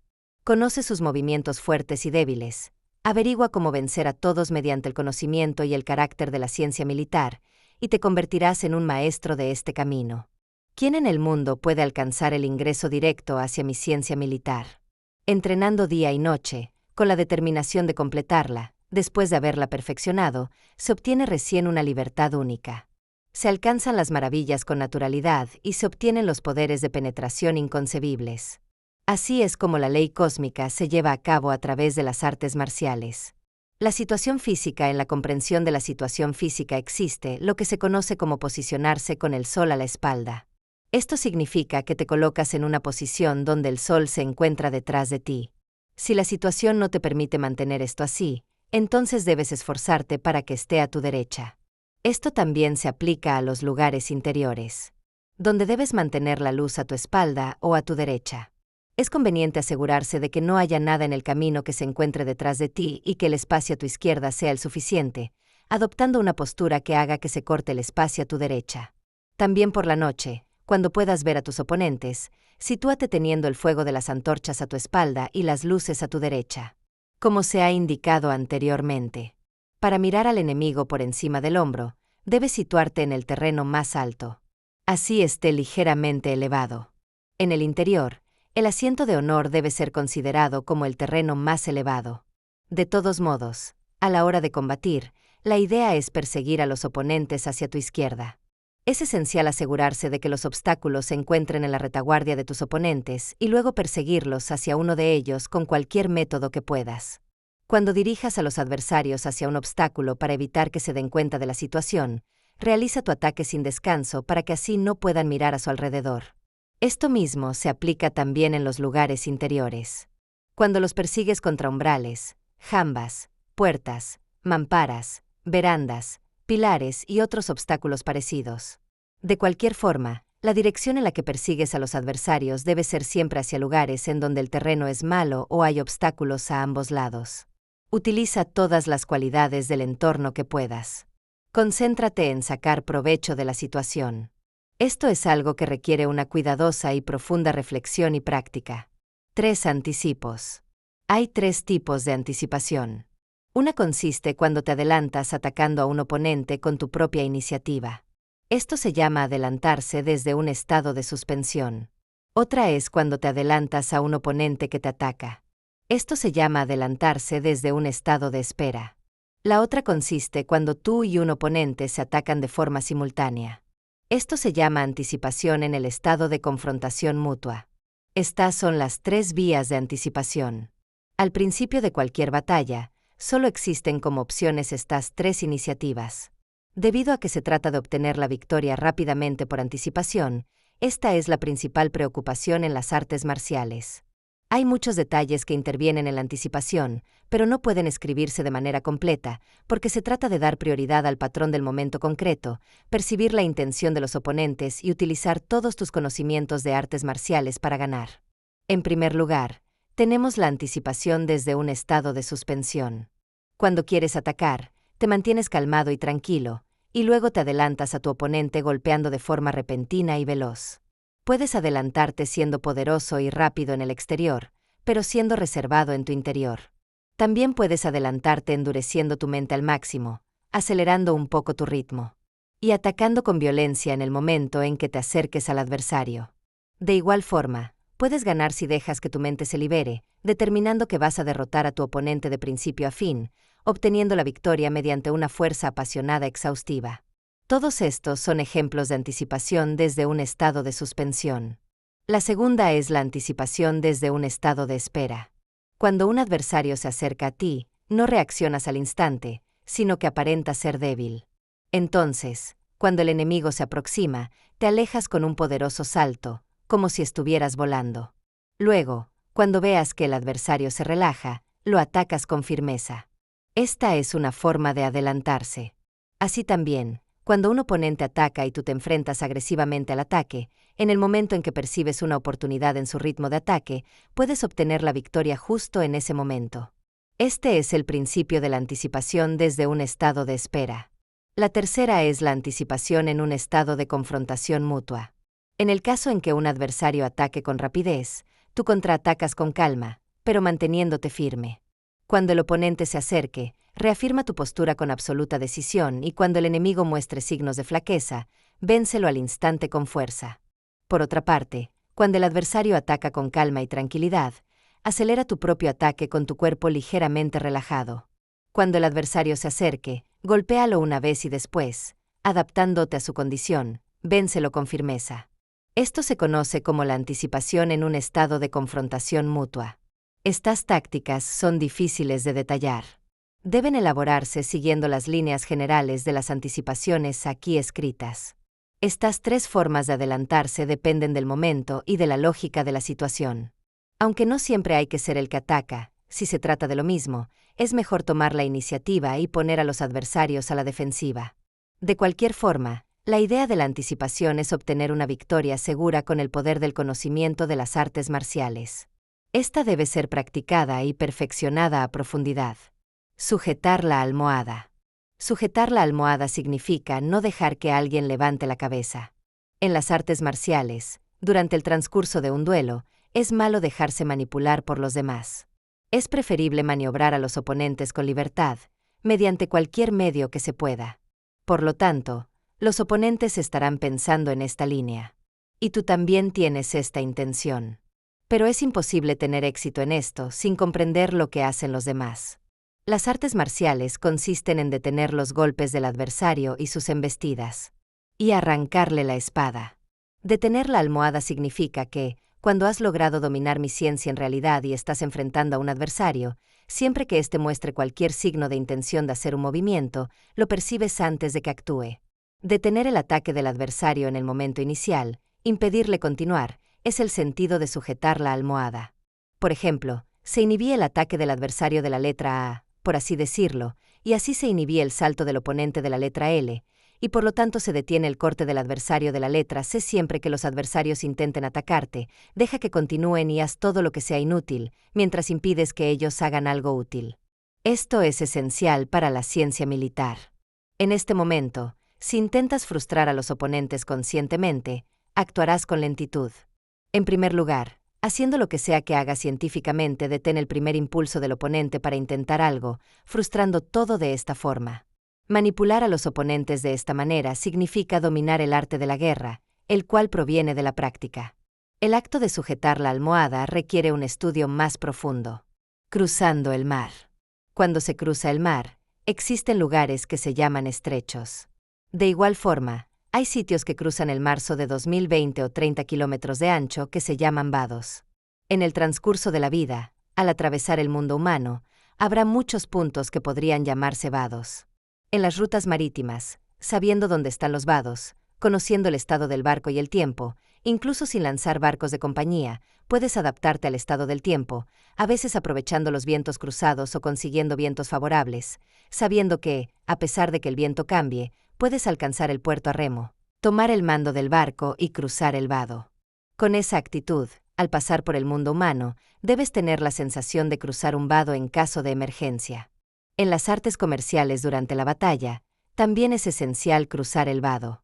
Percibiendo el estado de los adversarios, consciente de sus propias capacidades, cruzas el vado utilizando los principios apropiados, así como un navicapitán atraviesa una vía marítima. Además, una vez cruzado el vado, hay tranquilidad. Para cruzar el vado hay que colocar al adversario en una posición débil y ataca en ese momento.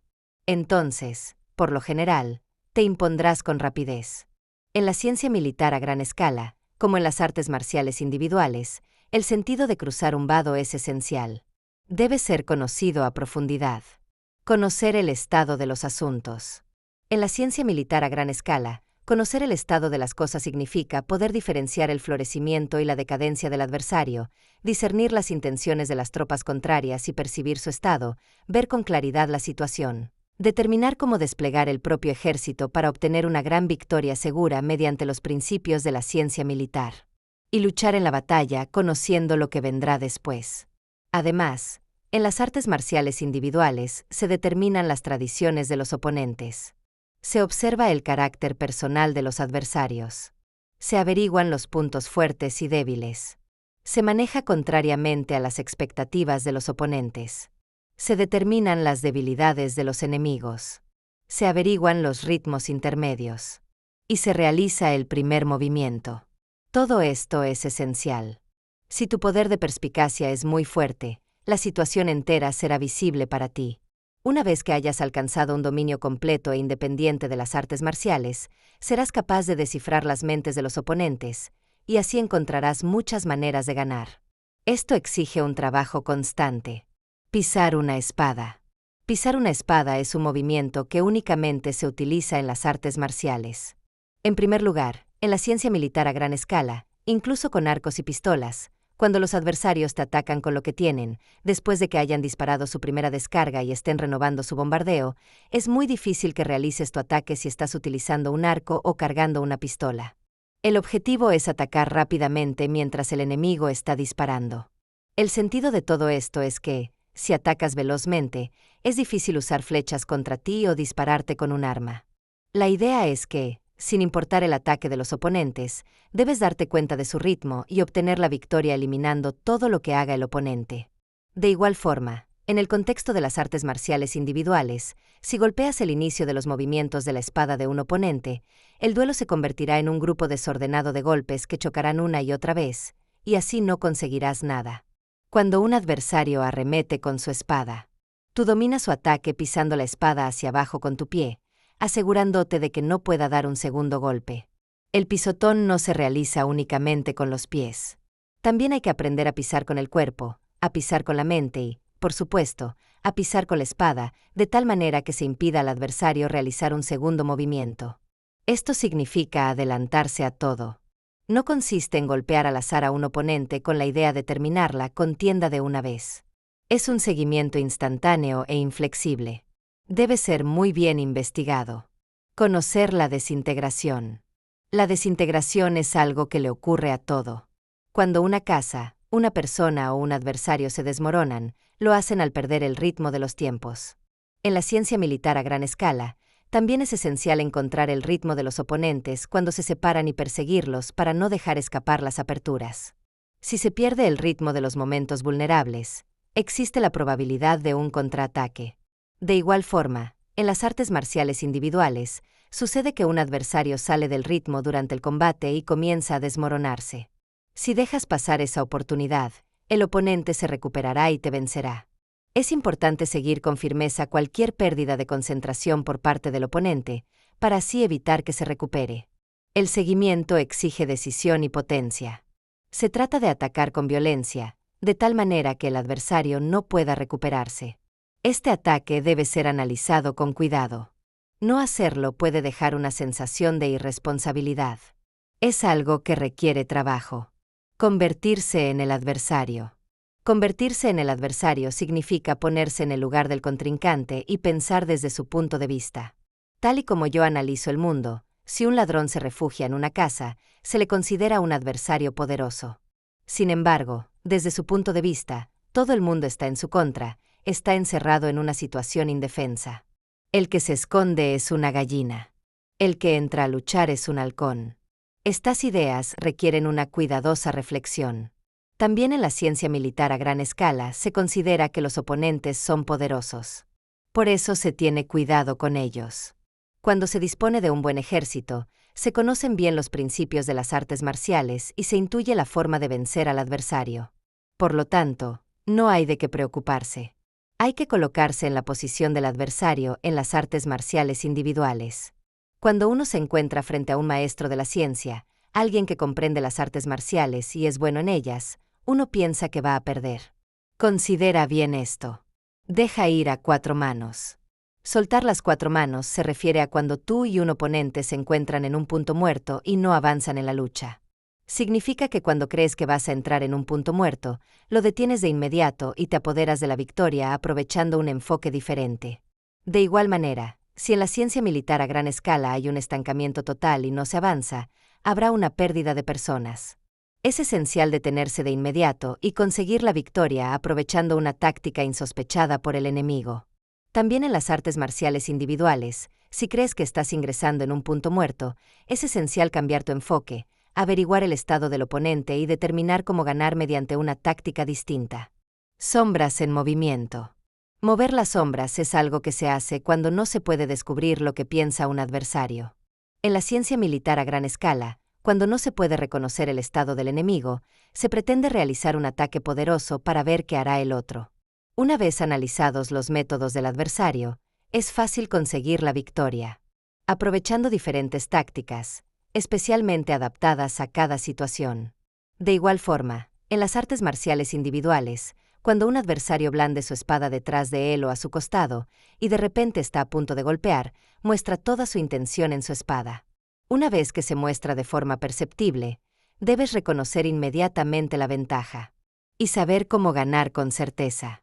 Si no estás atento, perderás el ritmo. Esto debe ser examinado con profundidad. Sombras que atraen. Detener las sombras es algo que se realiza cuando las intenciones agresivas de los adversarios son perceptibles. En la ciencia militar a gran escala, esto significa detener la acción del enemigo justo en el impulso para actuar. Si demuestras con firmeza a los adversarios cómo controlas la ventaja, ellos cambiarán de opinión, desmotivados por esta fuerza. Tú también cambias de actitud. Tienes una mente vacía desde la que tomas la iniciativa y te apoderas de la victoria. En las artes marciales individuales se utilizan un ritmo ventajoso para obtener la poderosa determinación del adversario. Entonces se encuentra la ventaja de que te permite ganar en el momento de la pausa y se toma la iniciativa. Esto hay que trabajarlo constantemente. Infección. Hay infección en todo. La somnolencia puede ser infecciosa y el bostezo también. Incluso un tiempo puede ser infeccioso. En la ciencia militar a gran escala, cuando los adversarios están emocionados y evidentemente tienen prisa por actuar, tú debes comportarte como si estuvieras completamente imperturbable, dando la apariencia de estar relajado y tranquilo. Si haces esto, los propios adversarios se verán influenciados por este estado de ánimo y perderán el entusiasmo. Cuando creas que los adversarios han captado este estado de ánimo, libera tu propia mente y actúa con rapidez y firmeza para obtener así la ventaja ganadora. También en las artes marciales individuales, es esencial estar relajado en cuerpo y mente. Notar el momento en que el oponente se relaja y tomar rápidamente la iniciativa para ganar. Hay algo que se llama entrismo y que es similar a la infección. El aburrimiento es un estado de ánimo fascinante. Otro es la inquietud y el desánimo. Esto debe ser trabajado a profundidad. Molesta. El malestar se da en todo tipo de cosas. Una de las formas en que se produce es a través de la sensación de estar bajo una fuerte presión. Otra se produce a través de un sentimiento de tensión irrazonable. Una tercera es mediante un sentimiento de sorpresa ante lo inesperado. En la ciencia militar a gran escala es esencial causar disgustos. Atacar con decisión donde los enemigos no lo esperan es algo fundamental. Por lo tanto, mientras sus mentes están inquietas, utiliza todo esto como un beneficio para tomar la iniciativa y ganar. De igual forma, en las artes marciales individuales, al principio puede aparentar estar relajado. Y de repente, atacas con fuerza. Cuando la mente del oponente cambia de intención. Es esencial que sigas lo que hace, sin dejar que se relaje ni un momento, reconociendo la ventaja del momento y dándote cuenta cómo ganar. Esto debe investigarse con cuidado. Amenaza. Hay miedo en todo momento. Esto significa asustarse por lo inesperado. Incluso en la ciencia militar a gran escala, amenazar a un adversario no es algo que siempre se haga frente a la vista. Se puede amenazar mediante el sonido, haciendo que lo pequeño parezca grande o haciendo un movimiento inesperado desde un lado. Estas son situaciones en las que se produce el miedo. Si sabes aprovechar el momento del susto, puedes utilizarlo para obtener la victoria. En las artes marciales individuales, también se puede amenazar con el cuerpo, con la espada y con la voz. Lo importante es hacer un movimiento repentino, el cual sea totalmente inesperado por el adversario, y así puedas aprovechar la ventaja y obtener la victoria en ese mismo momento. Esto hay que trabajarlo a fondo. Pegado a la pared, pegarse significa que cuando estás luchando a corta distancia y cada uno ejerce una gran fuerza contra el otro y ves que no va bien, entonces te pegas a tu oponente. El punto esencial es aprovechar las oportunidades para ganar incluso mientras están luchando muy de cerca. Ya sea en la ciencia militar, a gran o pequeña escala, cuando tú y tus oponentes han empezado a enfrentarse y no está claro quién ganará, en ese momento te pegas a ellos. De modo que no puedas separarte y en ese proceso encontrarás la ventaja. Determinarás cómo ganar y te apoderarás de la victoria. Esto se conoce como la quinta esencia y debe ser muy bien estudiada. Enfrentarse a las esquinas. Enfrentarse con las esquinas significa que cuando se empuja algo que es fuerte, apenas cede con facilidad. En la ciencia militar a gran escala, observa al ejército contrario. En el lugar donde se hayan adelantado, golpea la esquina de este fuerte. Y así deberías obtener la ventaja. A medida que la esquina se derrumba, todo el mundo tiene la sensación de colapso.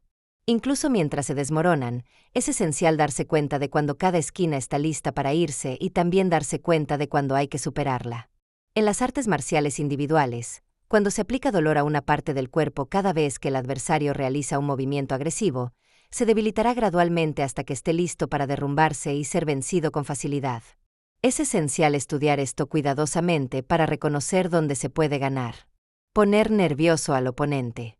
Agitar a los oponentes significa actuar de tal manera que impidas que tengan una mente firme. En la ciencia militar a gran escala, esto significa que evalúas las mentes de los adversarios en el campo de las batallas y utilizas el poder de tu conocimiento del arte de la guerra para manipular su atención. Haciéndoles tener pensamientos confusos sobre lo que vas a hacer, significa también encontrar un ritmo que sorprenda a los adversarios, descubriendo con precisión dónde puedes ganar. En las artes marciales individuales también se intentan diversas maniobras de acuerdo a la oportunidad del momento, haciendo creer al adversario que vas a realizar una acción, después otra. Y más adelante otra diferente, hasta observar que el oponente empieza a ponerse nervioso. Y así ganas utilizando tu voluntad. Esta es la esencia de la batalla. Hay que estudiarla con mucho cuidado. 3 gritos. Los 3 gritos se llaman grito inicial, medio y final. Lo esencial es gritar de acuerdo con la situación. Como un grito es contundente, gritamos en emergencias como incendios y tormentas. La voz muestra fuerza y poder. En la ciencia militar a gran escala, al principio de la batalla el grito debe ser lo más fuerte posible. En el transcurso del enfrentamiento, debe ser de tono bajo y debe retumbar desde las profundidades, mientras que después de la victoria, el grito debe ser fuerte y contundente. Estos son los 3 gritos. En las artes marciales individuales, se realiza un engaño y se grita para descontrolar al adversario, y luego se arremete contra él después del grito. También se grita después de haber golpeado al adversario con un tono que indica la victoria. Estos gritos se denominan gritos de antes y después. Nunca se grita al mismo tiempo que se está utilizando la espada. Cuando gritas en medio de la batalla, debes utilizar el sonido para componer un ritmo, gritando en un tono bajo. Mezclando en el contexto del combate a gran escala, mezclar significa que cuando dos grupos se enfrentan y tus oponentes son fuertes, atacas uno de sus costados, como si te mezclaras con ellos. Luego, cuando veas que los oponentes se desmoronan, te alejas y vuelves a atacar en el lugar donde son fuertes.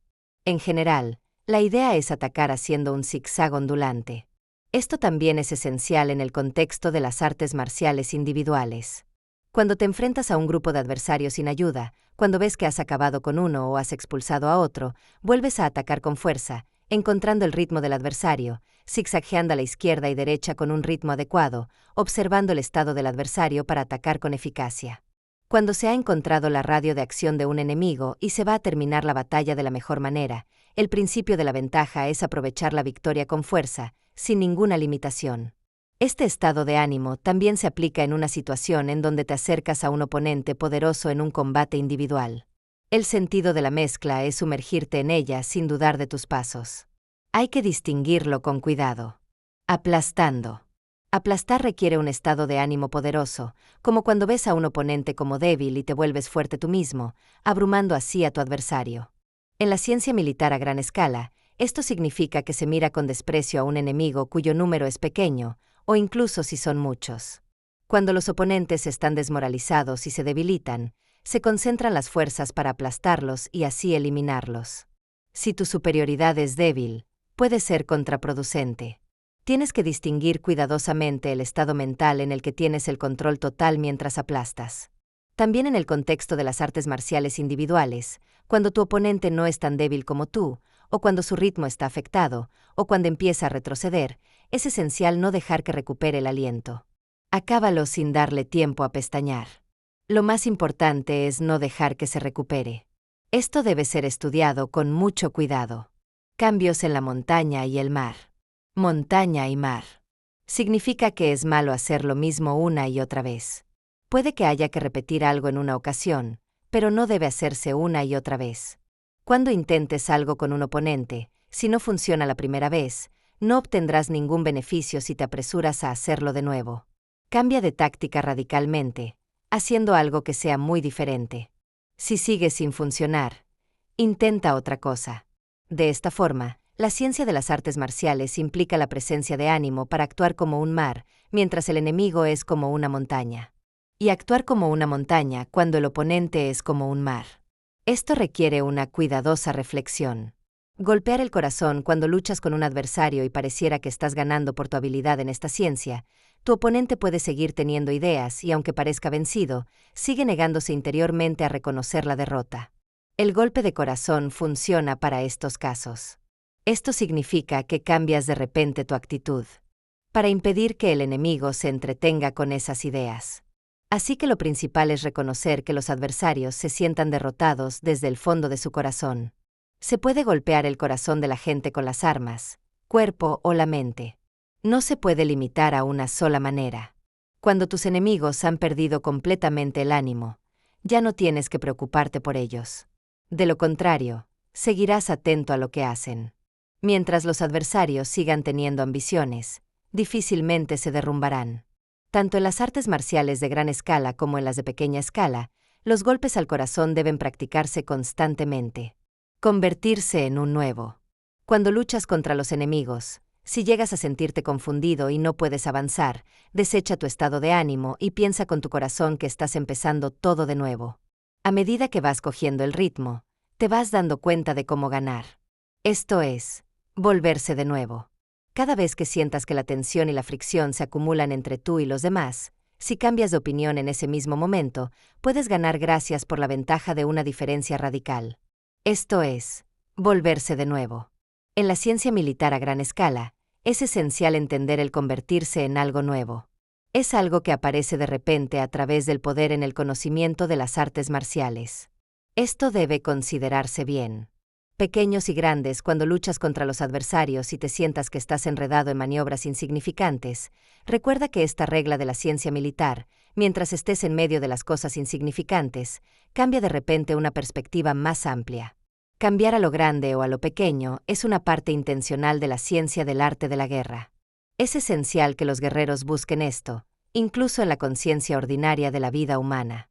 Esta mentalidad es fundamental para la ciencia militar, ya sea en una escala grande o pequeña. Hay que tener muy en cuenta esta preocupación. Un comandante que conoce a los soldados. Un comandante que conoce a los soldados es un método que siempre se practica en tiempos de conflictos después de haber alcanzado el dominio al que se aspira.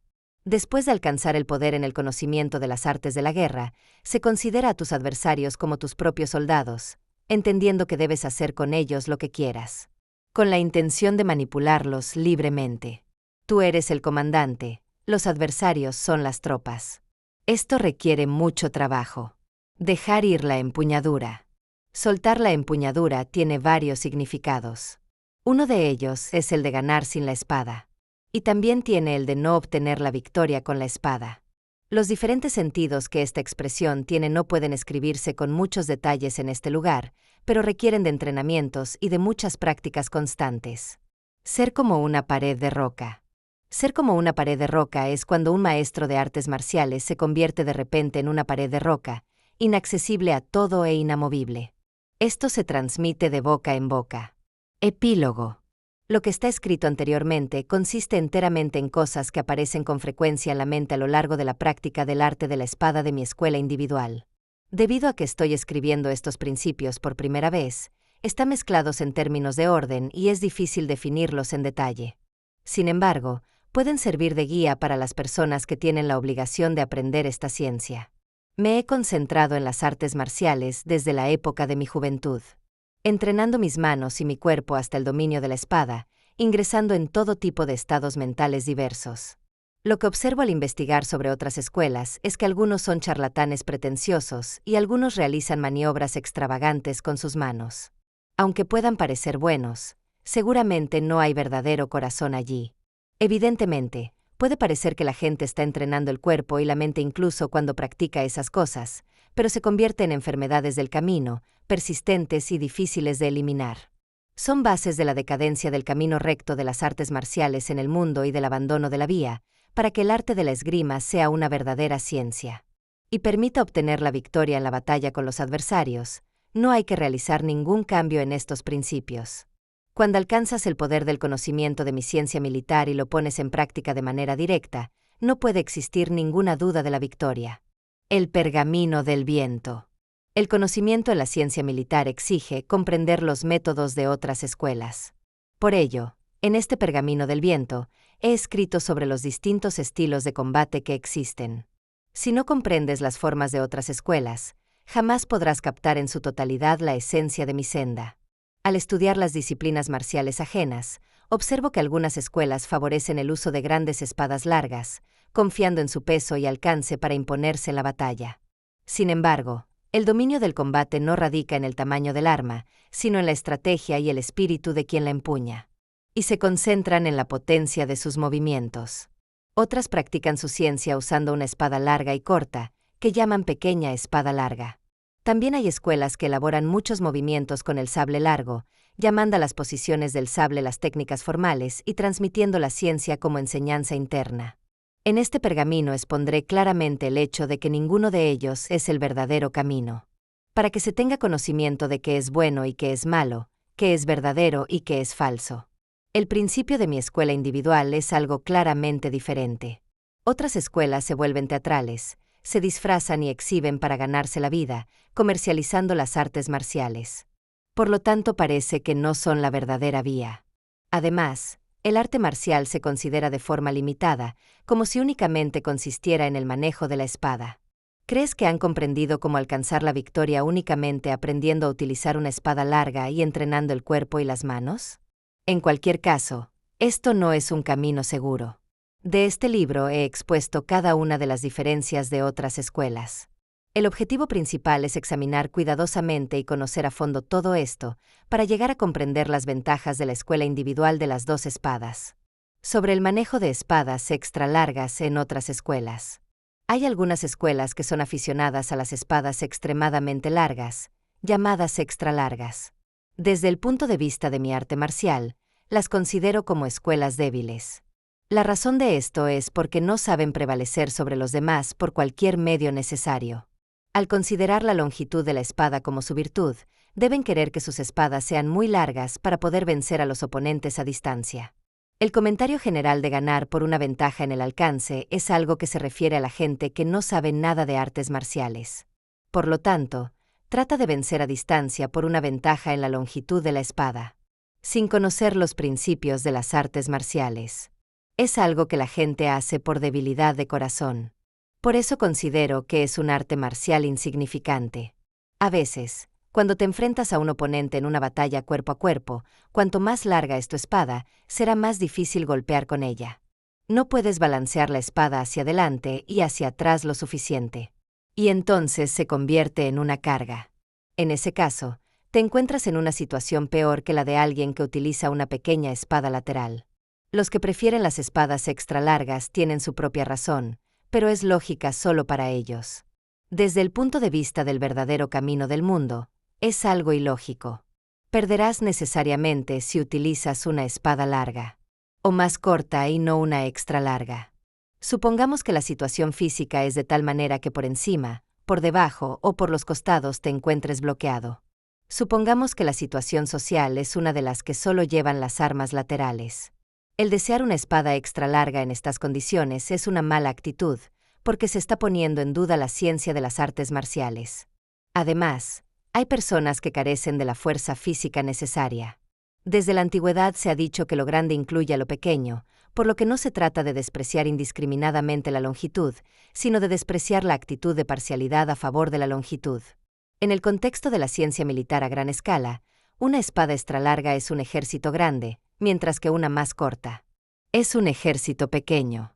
¿Es imposible una batalla entre un ejército pequeño y uno grande? Hay muchos ejemplos en los que un contingente pequeño gana a uno grande. Por lo tanto, en mi escuela individual hay un rechazo hacia una actitud estrecha y desviada. Esto requiere un examen cuidadoso. Poderosos golpes de espada en otras escuelas. No deberían existir golpes de espada fuertes o débiles. Un golpe de espada hecho con la intención de atacar con fuerza es poderoso y difícilmente se puede ganar únicamente con la potencia. Además, si cuando vas a matar a alguien das un corte con una fuerza desmedida, con la intención de aplicar un poderoso golpe de espada no tendrás éxito. Incluso, cuando se hace un corte de prueba en un maniquí o un objeto parecido, es un error intentar dar un tajo potente. Cuando se enfrenta a un enemigo en un combate mortal, nadie piensa en golpear con debilidad o con fuerza. Si solo se piensa en matar al otro, no hay sentido de la fuerza ni, por supuesto, de la debilidad. Únicamente se piensa en la muerte del enemigo.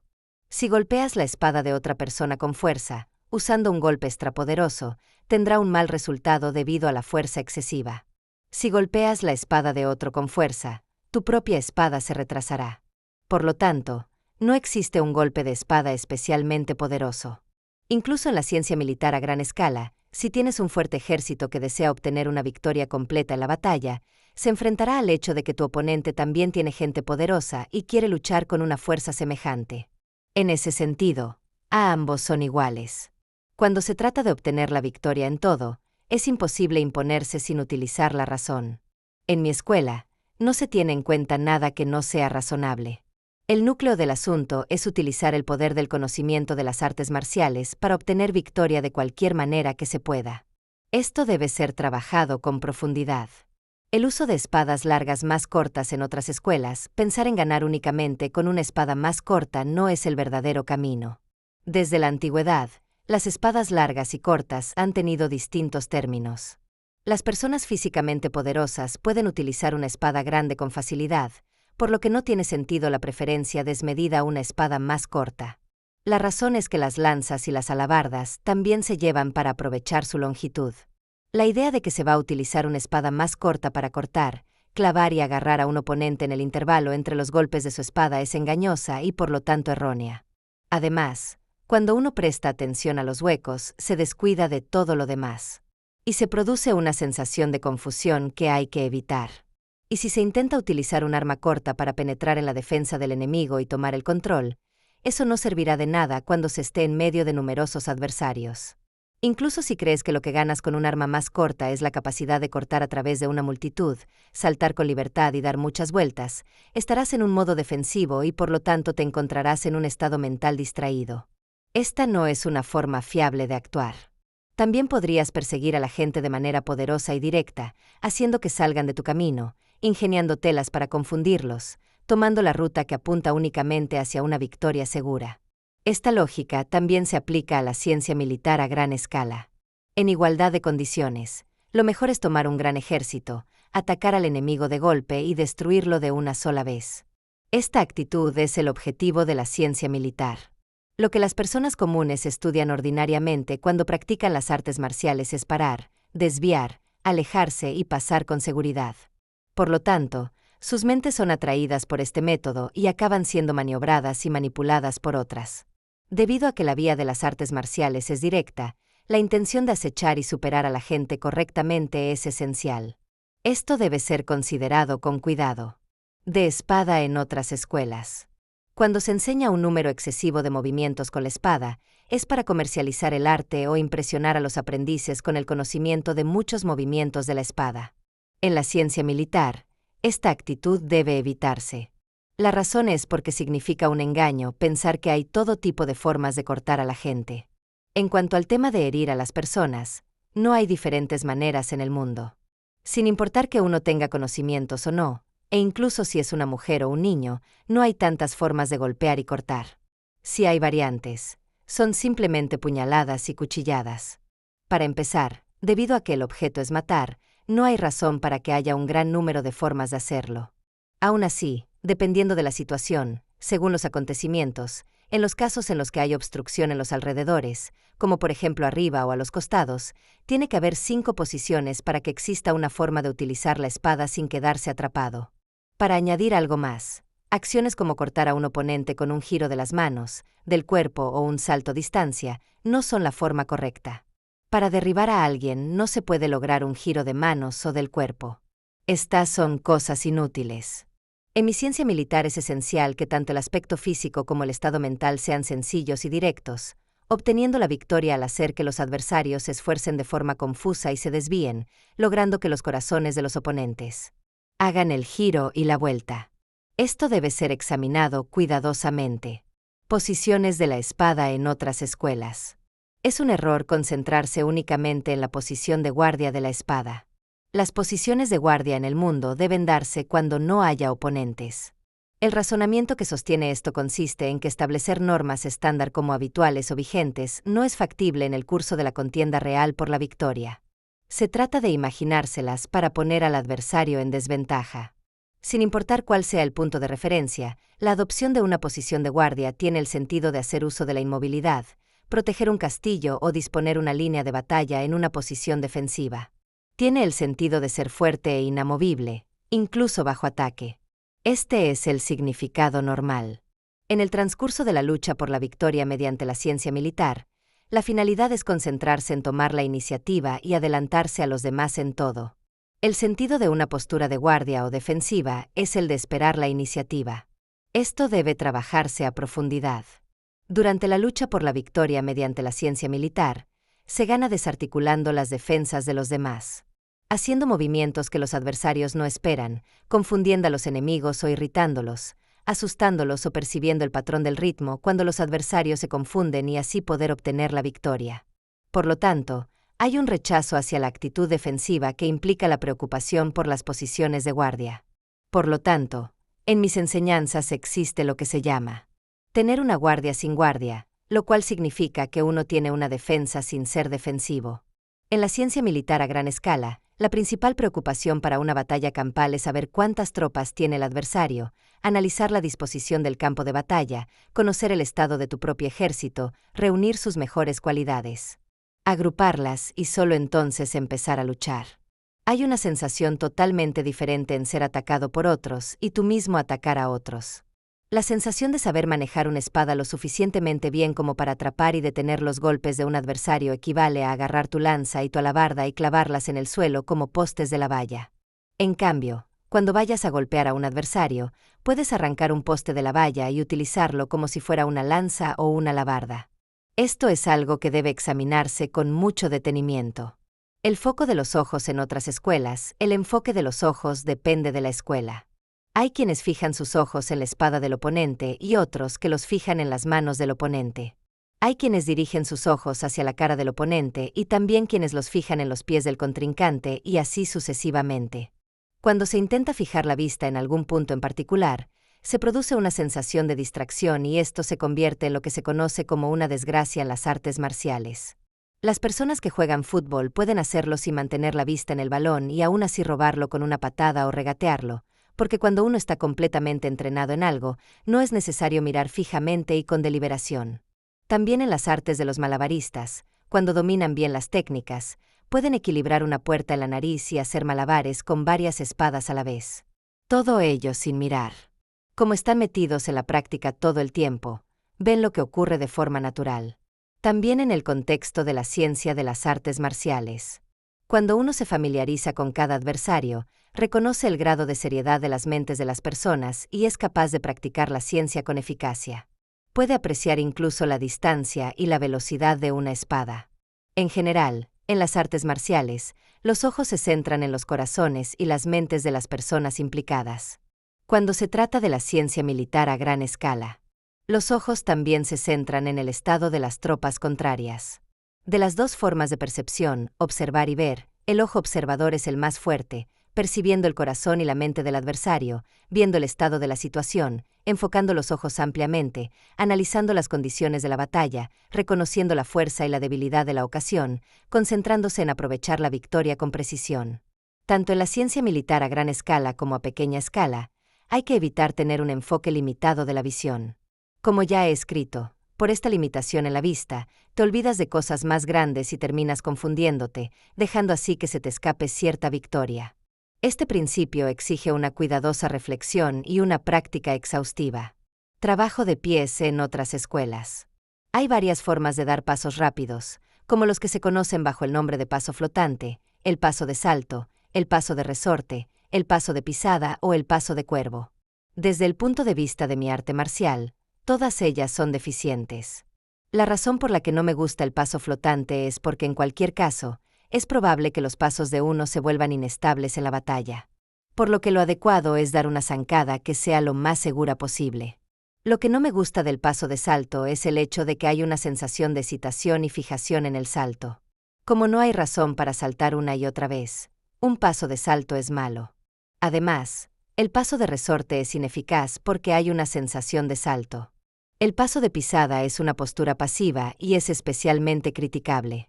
Además de estos, existen otros pasos rápidos, como el paso de cuervo.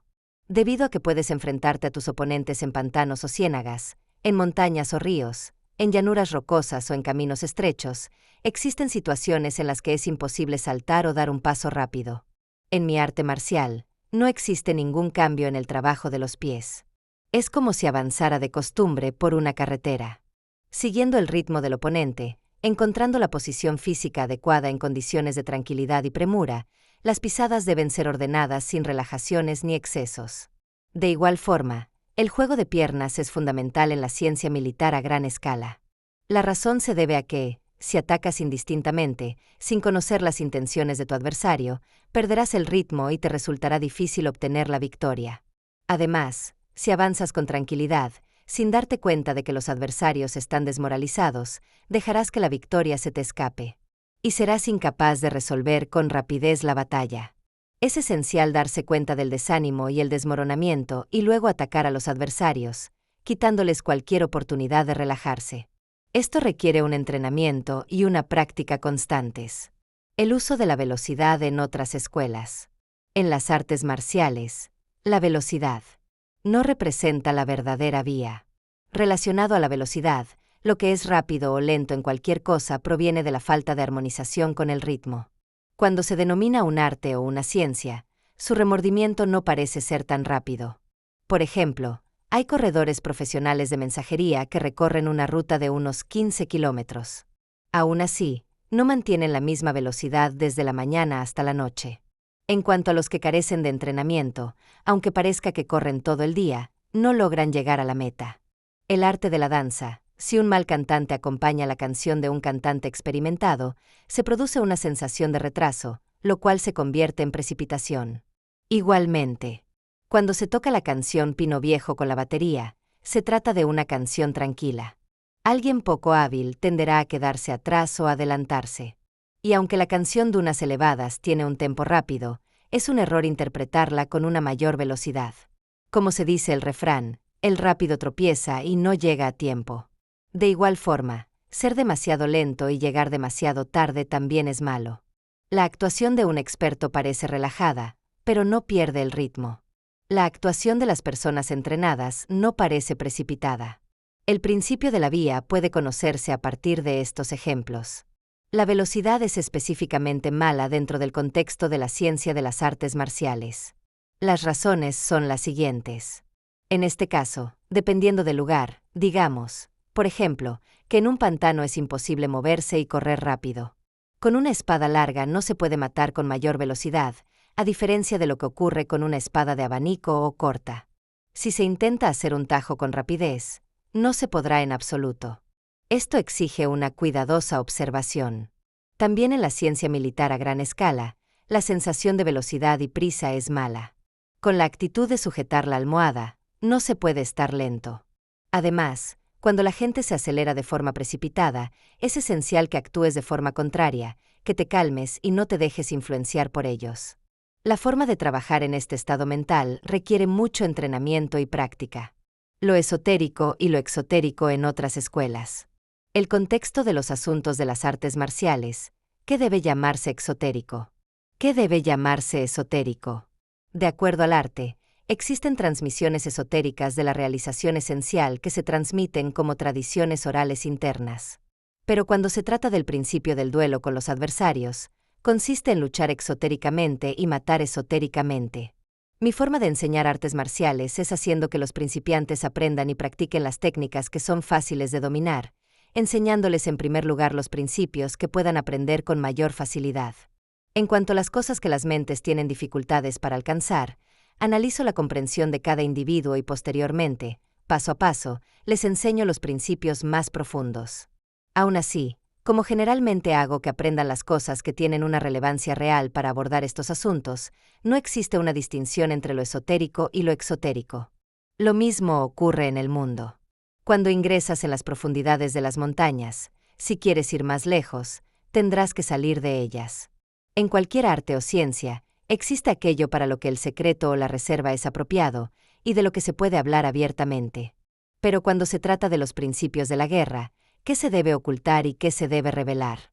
En consecuencia, al transmitir mi ciencia, no me importan las promesas escritas ni los artículos de penalización.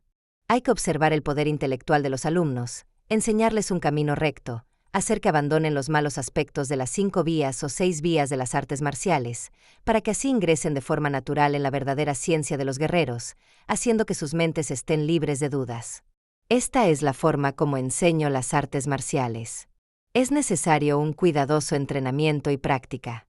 Epílogo en los 9 artículos anteriores referidos a las artes marciales de otras escuelas, de las cuales he escrito sus esquemas generales en este pergamino del viento, aunque es necesario escribir claramente sobre cada escuela, desde la inclinación hasta la sabiduría interior. No me preocupo por escribir los nombres de qué secreto particular y a qué escuela particular me estoy refiriendo. La razón de esto se debe a que los puntos de vista de cada escuela y la lógica de cada camino se realizan de manera diferente según la persona individual, dependiendo de su mentalidad. Así que, incluso en la misma escuela, existen algunas ligeras diferencias de entendimiento. Por lo tanto, pensando en la posteridad, no he registrado las escuelas particulares a las que me refiero. Habiendo dividido el recorrido general de las otras escuelas en 9 categorías, cuando observamos desde la perspectiva del camino correcto para el mundo, desde el punto de vista de la razón humana directa, algunas cosas como las preferencias por las espadas extralargas o extracortas, por la fuerza o la sesión, la preocupación por la crudeza y la finura, representan todos caminos muy desviados. Así que, aunque no los revele como una tradición iniciática o interna de otras escuelas, todo el mundo debería conocerlos. En mi escuela individual no existe una diferencia entre el saber iniciático y el saber interno sobre la espada larga. No existe algo como la guardia definitiva. Únicamente se trata de comprender sus cualidades efectivas en tu corazón y la mente. Esto es lo esencial del arte marcial. El pergamino del vacío. Al escribir sobre la ciencia de las artes marciales en el pergamino del vacío, revelo el principio más profundo de la senda de las dos lunas. El vacío es aquello que no puede ser visto ni comprendido, el reino donde nada existe, y sin embargo, todo se manifiesta. Por supuesto, el vacío en sí no es una entidad tangible.